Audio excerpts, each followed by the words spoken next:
মহান আল্লাহ রব্বুল ইজ্জাহ ওয়াল জালালের দরবারে অসংখ্য অগণিত শুকর ও সুজুদ যে মহান রব্বুল ইজ্জাহ ওয়াল জালাল আপনাকে আমাকে এই ফিতনার জামানায় ফাসাদের জামানায় আল্লাহ তাআলা দুনিয়াবি সমস্ত কাজকর্ম থেকে দুনিয়াবি সমস্ত ঝামেলা থেকে আপনাকে আমাকে হেফাজত করে ফারেক করে আজকের একদিন ব্যাপী ঐতিহাসিক ওয়াজ ও দোয়ার মাহফিলের প্যান্ডেলের ভিতরে সামিয়ানার নিচে আল্লাহ তাআলা আসার এবং বসার আমার মতো অযোগ্যকে আপনাদের সামনে কিছু কথা বলার মতো তৌফিক যে মালিক দান করলেন, এই জন্য সেই মহান রব্বুল আলামিনের দরবারে আমরা প্রত্যেকেই দিল থেকে মুখ ভরে এবং বুক ভরে সেই মালিকের দরবারে কালিমাতুশ শুকর আদায়ার্থে জবান খুলে প্রত্যেকে পড়ি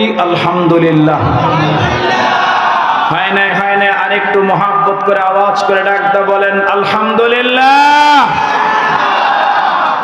লক্ষ কোটি দরুদ ও সালাম আল্লাহর সৃষ্টির প্রধান আকর্ষণ, বিশ্ব সভার সভাপতি, বিশ্ব মানবতার মুক্তির দিশারি, সাইয়্যিদুল মুরসালিন, সাইয়্যিদুস সাকালাইন, ইমামুল মুরসালিন, রাহমাতাল লিল আলামিন, খাতামান নবিয়্যিন, নবী মুহাম্মদুর রাসূলুল্লাহ সাল্লাল্লাহু আলাইহি ওয়া আলিহি ওয়াসাল্লামের উপর।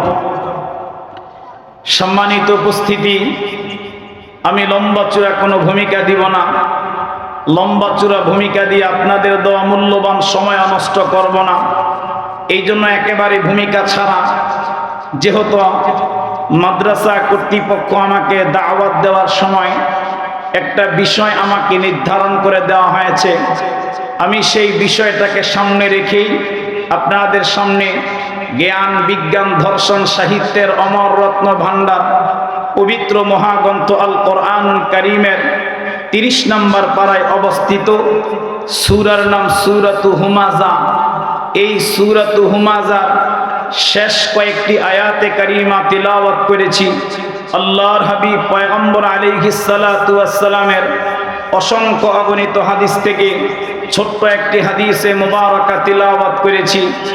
আল্লাহ পাক রব্বুল আলামিন চায় তো এই আয়াতে কারিমা এবং হাদিসে মুবারাকাকে সামনে রেখে নির্ধারিত সময় নির্ধারিত বিষয়ের উপরে তাফসীরি আলোকে আল্লাহ পাক আমাকে কিছু আমলের কথা মুযাকারা করা আর আপনাদের সকলকে আমি সহ আল্লাহ পাক ইখলাসের সাথে ধৈর্য সহকারে আমলের নিয়তে প্রত্যেকটা কথা শ্রবণ করার তৌফিক দান করুক। সকলে বলেন আমিন। আমাকে যে বিষয়টা দেওয়া হয়েছে, আমি আগে আপনাদেরকে আমার আলোচনার বিষয়বস্তুটা বুঝাই, তারপরে ইনশাআল্লাহ আমরা ধারাবাহিকভাবে তাফসীরি আলোকে আলোচনা করব। আমার আলোচনার বিষয়বস্তু হচ্ছেন জাহান্নামের বিভীষিকা। বলেন তো আলোচনার বিষয়বস্তু কি? জাহান্নামের বিভীষিকা সম্পর্কে। আমার ভাই, জাহান্নামের আলোচনা করতে গেলে আমি আপনাদেরকে আলোচনাটা বোঝানোর স্বার্থে এই আলোচনাটাকে কয়েকটা পয়েন্ট আমি আপনাদের সামনে উপস্থাপন করব। কয়েকটা ভাগে আলোচনাটাকে আমি আপনাদের সামনে ভাগ করব। 1 নম্বরে আমরা আলোচনা করব জাহান্নামের পরিচয় কি। 2 নম্বরে আমরা আলোচনা করব এই জাহান্নামকে মহান রব্বে কারীম আল্লাহ কোন বস্তু দ্বারা বানাইলেন, কোন বস্তু দ্বারা তৈরি করলেন, যেই বস্তু দ্বারা জাহান্নামকে আল্লাহ পাক বানাইলেন ওই বস্তুটার পরিচয় কি। 3 নম্বরে আমরা আলোচনা করব এই দুনিয়ার জিন্দেগিতে মহান রব্বে কারীম আল্লাহ এই যে আমাকে আপনাকে পাঠাইলেন, কিয়ামত পর্যন্ত এই পৃথিবীতে মানুষ আসবে, পৃথিবীতে মানুষ আসার পরে এই দুনিয়ার জিন্দেগিতে বসবাস করতে গিয়া কেউ লম্বা চূড়া হায়াত পাবে, কেউ সংক্ষিপ্ত হায়াত পাবে, কেউ মাঝামাঝি হায়াত পাবে। যেই মানুষটা লম্বা হায়াত পাওয়া গেছে, যেই মানুষটা তার চাইতে আরেকটু কম হায়াত পাওয়া গেছে, নবী আলাইহিস সালাতু ওয়াস সালাম বলেন আমাদের 3 নম্বর আলোচনার বিষয়বস্তু হচ্ছে এই হায়াতের জিন্দেগি পাওয়ার পরে মানুষ তার নফসের ধোঁকায় পড়ে, মানুষ শয়তানের ওয়াসওয়াসায় পড়ে দুনিয়াতে যখন গুনাহের কাজ করবে, পাপাচারের কাজ করবে, অন্যায়ের কাজ করবে, কোন পাপ করলে, কোন গুনাহ করলে ওই কিয়ামতের আদালতে মহান রব্বে কারীম আল্লাহ কোন পাপের জন্য, কোন অপরাধের জন্য, কোন গুনাহের জন্য আল্লাহ পাক আমাকে আপনাকে কি শাস্তিটা দান করবে। 4 নম্বর বিষয়, এই জাহান্নাম থেকে বাঁচার উপায় কি। এখন আপনারা আমাকে একটা কথার জবাব দেন, আমরা এখানে যারা আছি বলেন তো, আমরা সবাই জান্নাত চাই নাকি জাহান্নাম চাই? সবাই জান্নাত চাই। একটা মানুষও আপনি তালাশ করে পাবেন না যেই মানুষটা বলবে আমি জাহান্নাম চাই। কোন পাগলকেও প্রশ্ন করেন, পাগলের কথা বলবে না যে আমি জাহান্নাম চাই, আমি জাহান্নাম চাই, কেউ বলবেন এটা। সবাই বলবে আমি যত বড় পাপাচার হই না কেন, যত বড় অন্যায়কারী হই না কেন, যত বড় গুনাহগার হই না কেন, এরপরও আমার একটা আকাঙ্ক্ষা, আমার একটা আশা, ওই পরকালের জিন্দেগিতে আমি আমার মালিকের জান্নাতটা চাই। আওয়াজ করে বলেন ঠিক কিনা। তাহলে এই 4টা পয়েন্টে আমরা আলোচনা করব। খুব সংক্ষিপ্ত কথা, ভালো করে দিলের কান লাগায় কথাগুলা বুঝবেন। 1 নম্বর, জাহান্নামের পরিচয় কি। আমার ভাই, জাহান্নাম এটা আরবি শব্দ, ফার্সিতে বলা হয় দোজখ আর বাংলাতে বলা হয় নরক।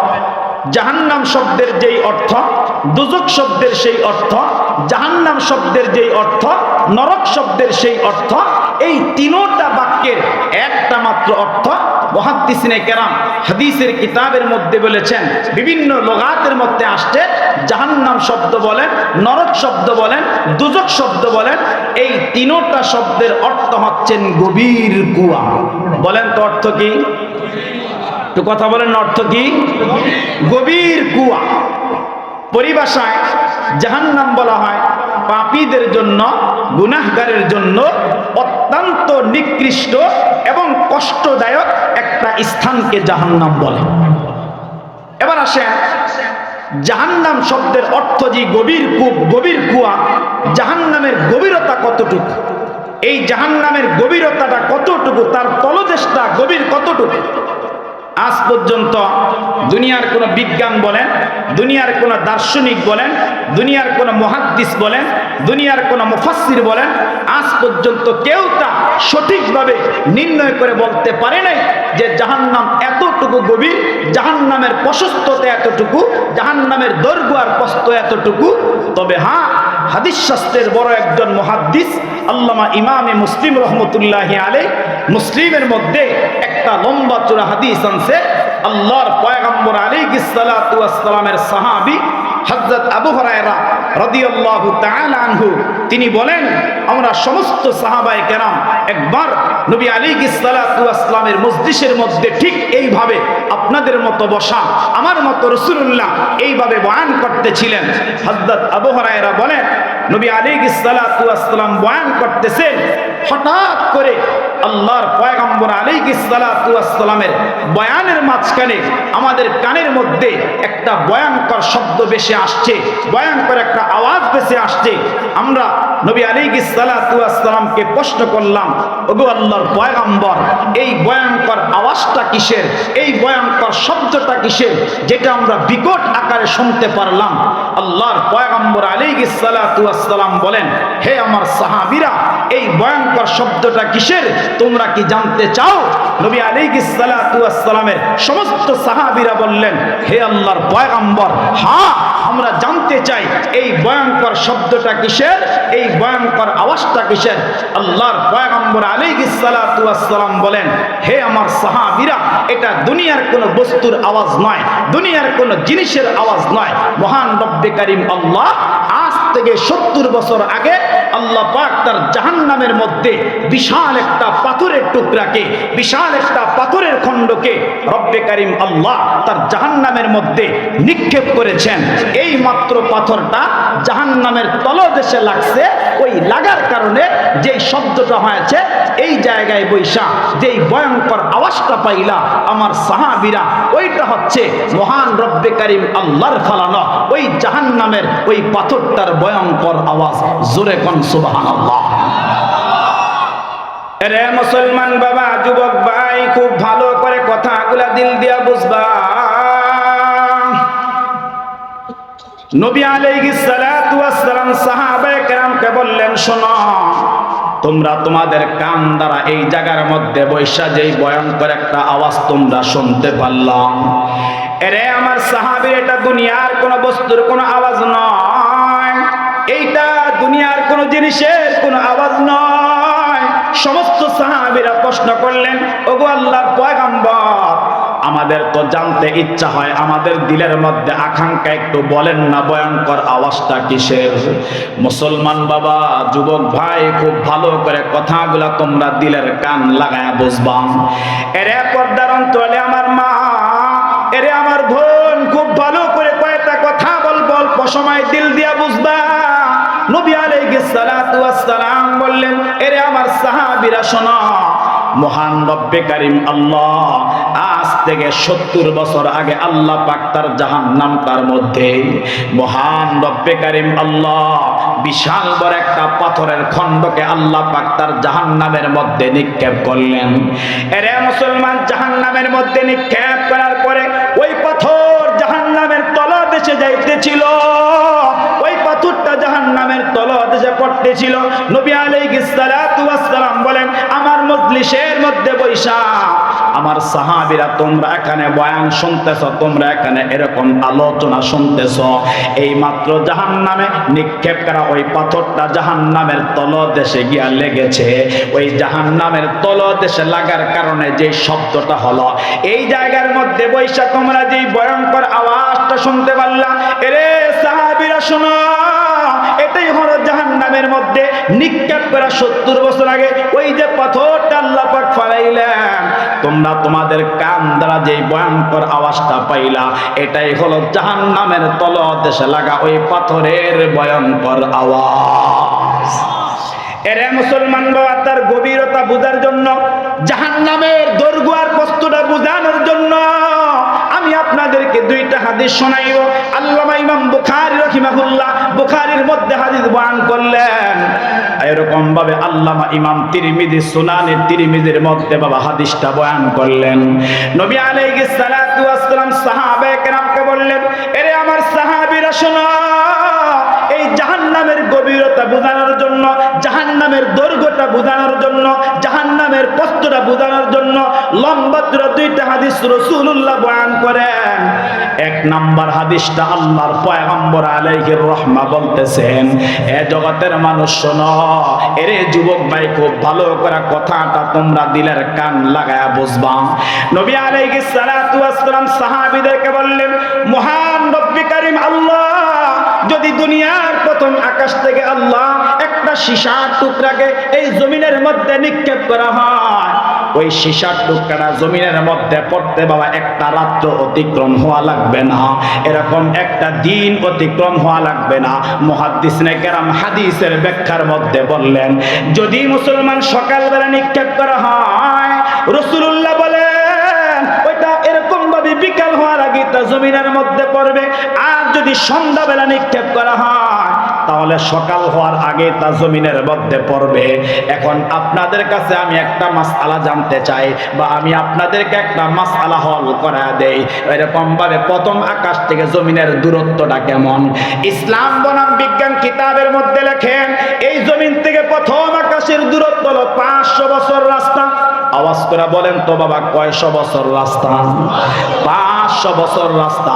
এখন আপনারা বলেন তো, এই 500 বছর রাস্তা অতিক্রম করতে যদি 12 ঘন্টা সময় না লাগে, 500 বছর রাস্তা অতিক্রম করতে যদি একটা দিন একটা রাত অতিক্রম করা না লাগে, তাহলে ওই 70 বছর আগে মহান রব্বে কারীম আল্লাহ জাহান্নামের মধ্যে যে পাথরটাকে ফালাইলেন, ওই পাথরটা জাহান্নামের তলদেশে যাইতে, ওই পাথরটা জাহান্নামের তলদেশে গিয়া পড়তে, ওই পাথরটা জাহান্নামের তলদেশে গিয়া লাগতে, এরে মুসলমান বাবা, এরকম কত হাজার বছর লাগছে, এরকম কত লক্ষ কোটি বছর লাগছে।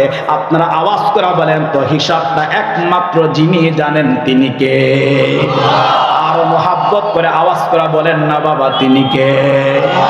মুসলমান বাবা আসেন 3 নম্বর হাদিস। নবী আলাইহিস সালাতু ওয়াস সালাম কিয়ামতের ময়দানে আরেকটা কথা বয়ান করলেন। কিয়ামতের ময়দানে ময়দানের একটা চিত্র রাসূলুল্লাহ তুলে ধরলেন। এরে মুসলমান বাবা, এটা বোঝানোর জন্য সহজ একটা কথা আমি আপনাদেরকে জিজ্ঞাসা করি, আপনারা আওয়াজ করে বলেন তো, এই যে এত সুন্দর একটা স্টেজ তৈরি হয়ে গেল, এত সুন্দর একটা প্যান্ডেল তৈরি হয়ে গেল, আপনারা আওয়াজ করে বলেন তো বাবা, স্টেজ প্যান্ডেল বানানোর আগে বলেন তো তার দৈর্ঘ্য প্রস্থ আগে নির্ণয় করা লাগছে কি লাগে না? এটা বানাইতে গিয়া আগে তার দৈর্ঘ্য আর প্রস্থ কয় ফিট বাই কয় ফিট হবে আগে এটা নির্ণয় মিস্ত্রি করেছে। এরপর এটা বানানোর জন্য একটা ক্যাটালগ করেছে। এরপর এটা বানানোর জন্য স্ট্রাকচার তৈরি করে এরপর এত সুন্দর প্যান্ডেল হয়েছে। আরো সহজ বোঝায়, আমরা যারা এরকম ভাবে বাসা বানাই, বাড়ি নির্মাণ করার আগে সর্বপ্রথম আমাদের কাজ হয় কি, যে সর্বপ্রথম কাজ হলো ইঞ্জিনিয়ার ডাকো, ইঞ্জিনিয়ার ডাইকা আগে বাড়ির সুন্দর একটা ড্রয়িং করো। কথা বলেন ঠিক না বেঠিক? আগে ড্রয়িং করো, আর এই ড্রয়িং করতে গিয়া প্রত্যেকটা রুমের কয়টা রুম হবে, নিচতলায় কয়টা রুম হবে, দোতলায় কয়টা হবে, তিনতলায় কয়টা হবে, এরকম ভাবে ওই রুমগুলার দৈর্ঘ্য প্রস্থ নির্ণয় করা হয়। কয় ফুট বাই কয় ফুট হবে। একটা কিচেন রুম বানাইতে গেল তার নির্ণয় করা হয় কয় ফুট বাই কয় ফুট হবে। এরকম ভাবে একটা ওয়াশরুম বানাইতে গেলে তাও নির্ণয় করা হয়, বেডরুম তাও নির্ণয় করা হয়, এরকম ভাবে কি বলে গেস্ট রুম ওটাও নির্ণয় করা হয়। আমার ভাই, কেন? যে এত ফিট বাই এত ফিট হবে। মহান রব্বে কারীম আল্লাহ, আমার পয়গম্বর, আপনাদের পয়গম্বর মুহাম্মদুর রাসূলুল্লাহ জাহান্নামের একটা দৈর্ঘ্য, জাহান্নামের একটা প্রস্থ নির্ণয় করতে গিয়া কিয়ামতের ময়দানের একটা ভয়ঙ্কর হাদিস আমার আপনার পয়গম্বর হাদিসের মধ্যে বলেছেন। ইমাম তিরমিজি সুনানে তিরমিজির মধ্যে বলেছে, যেদিন কিয়ামতের ময়দানটা কায়েম হবে, আর কিয়ামতের ময়দান এই ময়দানের মতো হবে না। কিয়ামতের ময়দান কয়েকদিন আগে সোহরাওয়ার্দী উদ্যানে বিশাল খতমে নবুয়ত সম্মেলন গেছে, এরকম হবে না। বলে কিয়ামতের ময়দান ওইটা ভয়ঙ্কর হবে। কেমন ভয়ঙ্কর ওটা বুঝাইতে গেলে অনেক লম্বা সময় হবে, ওই দিকে যাওয়ার সময় নেই। আমার ভাই নবী আলাইহিস সালাতু ওয়াস সালাম বলেন, যেদিন কিয়ামতের ময়দানটা কায়েম হবে, মহান রব্বে কারীম আল্লাহ সেদিন ফেরেশতাদেরকে ডাইকা ডাইকা বলবে, হে আমার ফেরেশতারা, আমি একটা অর্ডার করলাম, আমি একটা পারমিশন দিলাম, আজকে বনি আদম থেকে, আদমের সন্তান থেকে, ইনসান থেকে 1999 জনকে ফেরেশতারা তোমরা আমার জাহান্নামের মধ্যে ফালাও। চিল্লায়া কন নাউযুবিল্লাহ। এরে মুসলমান বাবা, খুব ভালো করে কথাটা হাদিসটা দিল দিয়া বুঝবেন। নবী আলাইহিস সালাতু ওয়াস সালাম বলতেছেন, ওই কিয়ামতের ময়দানে রব্বে কারীম আল্লাহ এরকম একটা ঘোষণা দান করবেন। আল্লাহ পাক বলবেন, হে আমার ফেরেশতারা 1999 জনকে আজকে আদমের সন্তান থেকে জাহান্নামের মধ্যে নিক্ষেপ করো। এরে মুসলমান, এখন আমি আপনাদের কাছে জানতে চাই, ও রামগঞ্জ এলাকার মুসলমান, এরে কামতা এলাকার মুসলমান, আওয়াজ করে বলেন তো, 1999 জনকে যদি জাহান্নামের মধ্যে নিক্ষেপ করা হয়, আপনারা আওয়াজ করে বলেন তো বাবা, তাহলে মাত্র জান্নাতে যাবে কয়জন? আর জোরে মোহাব্বত করে আওয়াজ করে বলেন না বাবা, কয়জন? জাহান্নামের মধ্যে মাত্র একজন যাবে, হাজারে মাত্র একজন যাবেন। নবী আলাইহিস সালাতু ওয়াস সালাম বলেন, এতগুলা মানুষকে নিক্ষেপ করার পর, এতগুলা মানুষকে ফালানোর পর জাহান্নামটা বারবার জাহান্নামটা গর্জন মারতে থাকবে। যুবক, জাহান্নামটা বারবার এরকম আওয়াজ করতে থাকবে, আর জাহান্নামটা বলতে থাকবে, হাল মিন মাজিদ, আয় আল্লাহ থাকলে আমার পেটের মধ্যে আরো দেন, থাকলে আমার পেটের মধ্যে আরো দেন। ও রব্বে কারীম আল্লাহ, আমার পেটের মধ্যে বড় যন্ত্রণা, আমার পেটের মধ্যে বড় ক্ষুধা। আল্লাহ, বেঈমানগুলাকে তাড়াতাড়ি আপনি আমার পেটের মধ্যে দেন, কাফেরগুলাকে তাড়াতাড়ি আমার পেটের মধ্যে দেন। এরে মুসলমান, জাহান্নামটা যখন গর্জন মারতে থাকবে, জাহান্নামটা যখন উন্মাদের মতো করতে থাকবে, জাহান্নামটা যখন আওয়াজ করতে থাকবে, আল্লাহ পাক তখন জাহান্নামকে প্রশ্ন করবেন। আল্লাহ পাক রব্বুল আলামিন তার কালামের মধ্যে বড় চমৎকার করে নোট করে দিলেন। আল্লাহ পাক বলেন, ইয়াউমা নাকুলু লি জাহান্নাম হালিম তালাতি ওয়া তাকুলু হাল মিন মাজিদ। তখন রব্বে কারীম আল্লাহ পাক জাহান্নামকে ডাইকা বলবেন, এরে জাহান্নাম, তুমি কি পুরা হয়ে গেছো? তুমি কি রিজার্ভ হয়ে গেছো কিনা? তুমি কি পরিপূর্ণ হয়ে গেছো কিনা? এরে মুসলমান বাবা, এরে যুবক ভাই, তখনও জাহান্নামটা গর্জন মারবে, তখনও কিয়ামতের ময়দানে জাহান্নামটা আওয়াজ করতে থাকবে আর বলতে থাকবে হাল মিন মাজিদ, আল্লাহ থাকলে আমার পেটের মধ্যে আরো দেন। তো সেদিন জাহান্নামের গর্জনটা কেমন হবে, জাহান্নামের আওয়াজটা কত ভয়ঙ্কর হবে, আমি আরেকটা হাদিস আমি আপনাদেরকে শোনায় দেই। এরে মুসলমান, নবী আলাইহিস সালাতু ওয়াস সালামের সাহাবী হযরত আব্দুল্লাহ ইবনে মাসউদ রাদিয়াল্লাহু তাআলা আনহু হাদিসের মধ্যে চমৎকার করে পয়গম্বরের সাহাবী বললেন যে আওয়াজটা কত ভয়ঙ্কর হবে, এটা দুনিয়ার সাধারণ কোন আওয়াজের মতো হবে না, দুনিয়ার সাধারণ কোন এরকম শব্দের মতো হবে না। বাবা, আওয়াজটা কেমন ভয়ঙ্কর হবে, বলে কিয়ামতের ময়দানে ওই আওয়াজটা বোঝার জন্য আগে এই হাদিস বুঝতে হবে জাহান্নামকে হাজির করবে কেমনে। সুবহানাল্লাহ, যে জাহান্নামকে হাজির করবে কেমনে আগে এটা বুঝতে হবে। আমার ভাই আব্দুল্লাহ ইবনে মাসউদ রাদিয়াল্লাহু তাআলা আনহু হাদিসের কিতাবের মধ্যে বলে যে কিয়ামতের ময়দান একই তো ভয়ঙ্কর, সমস্ত মানুষগুলা ভীত সন্তুষ্ট হয়ে থাকবে, সমস্ত মানুষগুলা উম্মাদের মতো থাকবে, সমস্ত মানুষগুলা পেরেশানি হয়ে থাকবে। এমতো অবস্থায় আল্লাহ ফেরেশতাদেরকে বলবে, হে আমার ফেরেশতারা, আজকে জাহান্নামকে সাত তবক জমিনের নিচ থেকে আজকে টাইনা টাইনা জাহান্নামকে হাজির করো, টাইনা টাইনা জাহান্নামকে উঠাও। আমার ভাই হাদিসের মধ্যে আসছে সেদিন জাহান্নামকে টাইনা টাইনা উঠাইতে গিয়া জাহান্নামের মধ্যে মহান রব্বে কারীম আল্লাহ ৭০,০০০ শিকল দিয়া আল্লাহ বেরি পড়া, এরপর জাহান্নামকে টাইনা টাইনা উঠাবে। চিল্লা এখন আল্লাহু আকবার। আরে মুসলমান যুবক ভাই, খুব ভালো করে কথাটা দিল দিয়া বুঝো। ৭০,০০০ এরকম লাগাম থাকবে সেদিন জাহান্নামের মধ্যে। ওই ৭০,০০০ লাগাম দিয়া জাহান্নামকে টাইনা টাইনা, এরে মুসলমান বাবা, এরকম ভাবে সাত তবক জমিনের নিচ থেকে আল্লাহ পাক তার জাহান্নামকে উঠাইবে। বাবা, এই ৭০,০০০ লাগামের এক একটা লাগামের মধ্যে আল্লাহর পয়গম্বর আলাইহিস সালাতু ওয়াস সালাম বলেন, এক একটা লাগামের মধ্যে আবার ৭০,০০০ ফেরেশতা এরকম টাইনা টাইনা ধরবে। আল্লাহু আকবার।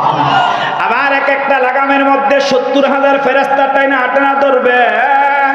এরপর জাহান্নামটা উন্মাদের মতো করবেন, এরপর জাহান্নামটা পাগলের মতো করবে। এরে মুসলমান বাবা, জাহান্নামটা বারবার জাহান্নামটা গর্জন মারতে থাকবে। বাবা, সেদিন জাহান্নামের গর্জনটা কেমন হবে এটা বোঝানোর জন্য ছোট্ট একটা এক্সাম্পল, একটা মেসাল আমি আপনাদেরকে দেই। আপনারা রামগঞ্জ টামটা এলাকার মানুষ আওয়াজ করে একটা কথার জবাব আপনারা দেন তো। আপনাদের এলাকার মধ্যে আপনাদের ঘরের নারীরা, আপনাদের এলাকার মহিলারা আপনারা আওয়াজ করে বলেন তো বাবা, এরকম দুনিয়াতে বসবাস করতে গিয়া তারা হাঁস এবং মুরগি বলেন তো লালন পালন করে কি করে না? এরে মুসলমান, মুরগির বাচ্চা মহিলারা লালন পালন করে। তাকায়া তাকায়া দেখবেন একটা মুরগি, এরকম একটা ২০ মুরগির ভিতরে আমাদের কুমিল্লা চাঁদপুর এলাকার মধ্যে বলেন একটা এরকম একটা ২০ মুরগির নিচে ১৫-২০টা এরকম ডিম দেয়া যখন তা দেয়, তা দেওয়ার পরে একটা নির্ধারিত সময়, নির্ধারিত টাইম, আপনারা আওয়াজ করে বলেন তো ওই ডিমগুলা ফাইটা ফাইটা ছোট ছোট সুন্দর সুন্দর বাচ্চা বলেন তো ফুটায় কি ফুটায় না? কথা কয় না। এরে মুসলমান, ছোট ছোট সুন্দর সুন্দর বাচ্চা বের হয়ে যায় ডিম ভাঙা ভাঙা। এরে মুসলমান, মুহাদ্দিসরা কত চমৎকার করা যুবক তোমাদেরকে বুঝাইলেন, এরে যুবতী বোন তোমাদেরকে বুঝাইলেন। এই বাচ্চাগুলা যখন সুন্দর সুন্দর বাচ্চাগুলা যখন ডিম ফাইটা যখন বের হওয়া যায় বাবা, তখন আপনারা দেখবেন ওই বাচ্চাগুলাকে নির্ধারিত সময় বাড়ির আঙিনার মধ্যে ছাইরা দেওয়া হয়। বাড়ির আঙিনার মধ্যে তার মায়ের সাথে ছাইরা দেওয়া হয়।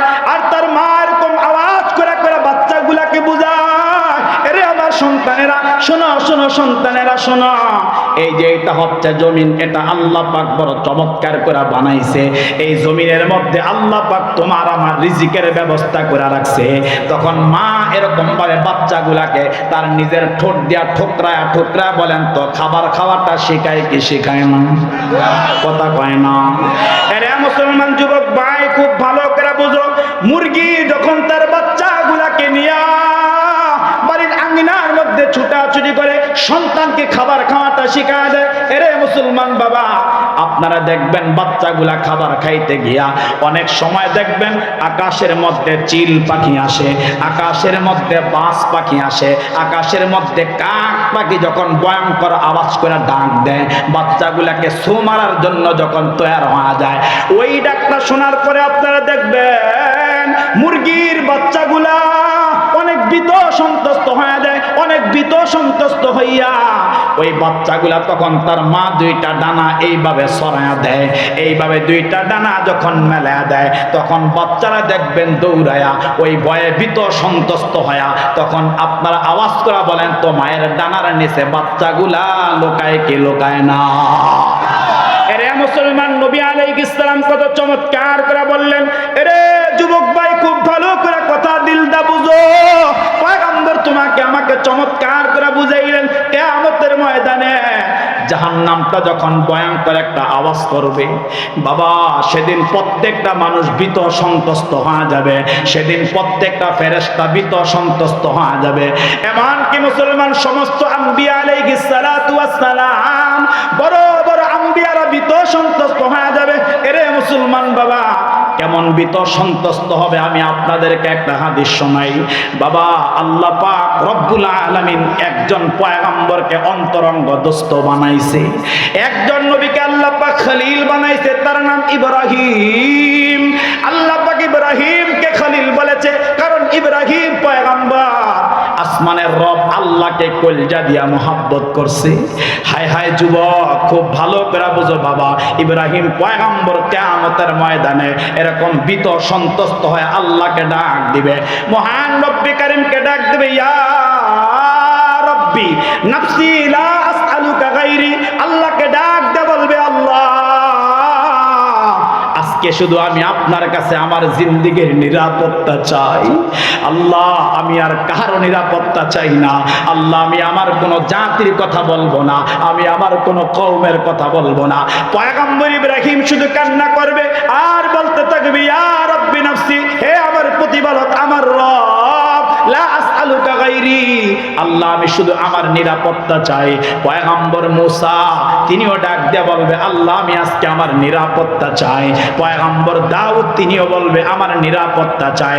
পয়গম্বর সুলাইমান তিনিও বলবে আমার নিরাপত্তা চাই। পয়গম্বর ঈসা তিনিও বলবে আল্লাহ আমার নিরাপত্তা চাই। এরে মুসলমান বাবা, সমস্ত আম্বিয়া আলাইহিস সালাতু ওয়াস সালাম তাদের নিরাপত্তা চায়। সবাই তারা এরকম জাহান্নামের ভয়ঙ্করতা থেকে বাঁচতে চায়, সবাই জাহান্নামের ভয়ঙ্করতা থেকে বাবা বাঁচতে চায়।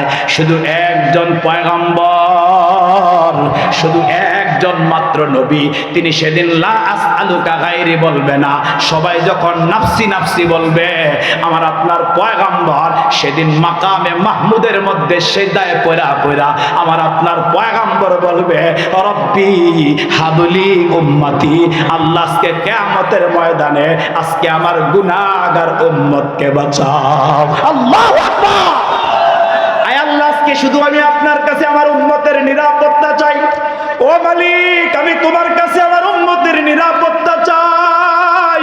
আল্লাহ তুমি আজকে আমার উম্মতকে বাঁচাও। আল্লাহ আমি আমার উম্মত রাইখা চলে আসছি। আল্লাহ এরপর আমার উম্মত আমার সুন্নত বলে নাই, এরপর আমার উম্মত আল্লাহ জাহান্নামের ভয়ে বারবার চোখের পানি ফালাইছে। আমার উম্মত গুনাহ করছে কিন্তু এরপর তোমারে বলে নাই। এরপর সুযোগ পেয়ে গেলে আমার উম্মত ক্ষমা চাইছে। সব নবীরা বলবে রব্বি নাফসি লা আসআলুকা গায়রি। একজন নবী বলবে উম্মতি, তিনি আমার আপনার পয়গম্বর। এখন আপনাদের কাছে একটা কথা জানতে চাই, আপনারা আওয়াজ করে বলেন তো বাবা, যেই নবী আমার আপনার জন্য মদিনায় এখনো কান্দেন, হাসরের মাঠেও কানবেন, কিয়ামতের মাঠেও আমার আপনার পয়গম্বর সিজদায় পড়ে আল্লাহর এরকম মাকামে মাহমুদের নিচে কান্না করবে। এখন আওয়াজ করে বলেন তো বাবা, ওই নবীর রেখে যাওয়া আদর্শ আমাদের মানা দরকার আছে না না? সেই নবীর আদর্শ আমাদের প্রত্যেকের মানা দরকার। সেই নবীর রেখে যাওয়া দ্বীন, সেই নবীর রেখে যাওয়া কোরআন, সেই নবীর রেখে যাওয়া সুন্নাহ আমাদের প্রত্যেকের মানা দরকার, মানা দরকার। আমার একটা ছোট্ট ঘটনা মনে হয়ে গেছে, বলতাম নি? বলেন বলতাম। ছোট্ট এক ঘটনা এরকম মনে হয়েছে কেন যে নবী আমি আপনি মানবো কেন?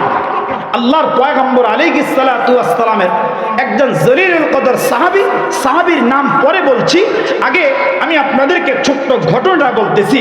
আর ঘটনা হলো, আমার আসলে ঘটনা বলা মূল মাকসাদ নয়, আমি এখান থেকে যে তথ্যটা আপনাদের শোনাইতে চাই, শুধু তথ্যটা, আমার একটা আদত, একটা অভ্যাস হলো আমি আলোচনা ধারাবাহিক করতে চাই। যারা গত বছর আমার আলোচনা শুনছেন, আমি ধারাবাহিক আয়াতুল কুরসির তাফসীর আপনাদের শোনাইছি না? মনে আসি না আপনাকে? কার মনে আছে একটু হাত তুলেন তো দেখি। মাশাআল্লাহ, লিল্লাহে তাকবীর, লিল্লাহে তাকবীর। আল্লাহ কবুল করুক, আমিন। আল্লাহর নবী সাল্লাল্লাহু আলাইহি ওয়াসাল্লাম এক মজলিসের মধ্যে বসা, এমন সময় নবী আলাইহিস সালাতু ওয়াস সালামের কাছে ইয়ামান থেকে কিছু মানুষ আসছে। ইয়ামান থেকে কিছু মানুষ আইসা তারা নবী আলাইহিস সালাতু ওয়াস সালামকে বললেন, হে আল্লাহর পয়গম্বর, আমরা ইয়ামান থেকে সফর করে আসছি, বর্তমানে আমাদের ইয়ামানের মুসলমানের সংখ্যা দিন দিন বাড়তেছে। হে আল্লাহর পয়গম্বর, আমাদেরকে 3 জন লোক দিবেন। 1 নম্বরে আমাদেরকে একজন গভর্নর দিবেন, 2 নম্বরে আমাদেরকে একজন বিচারক দিবেন, 3 নম্বরে আমাদেরকে একজন শিক্ষক দিবেন। সুবহানাল্লাহ, জোরে কোন। এই 3 ব্যক্তি আপনি আমাদেরকে দিবেন।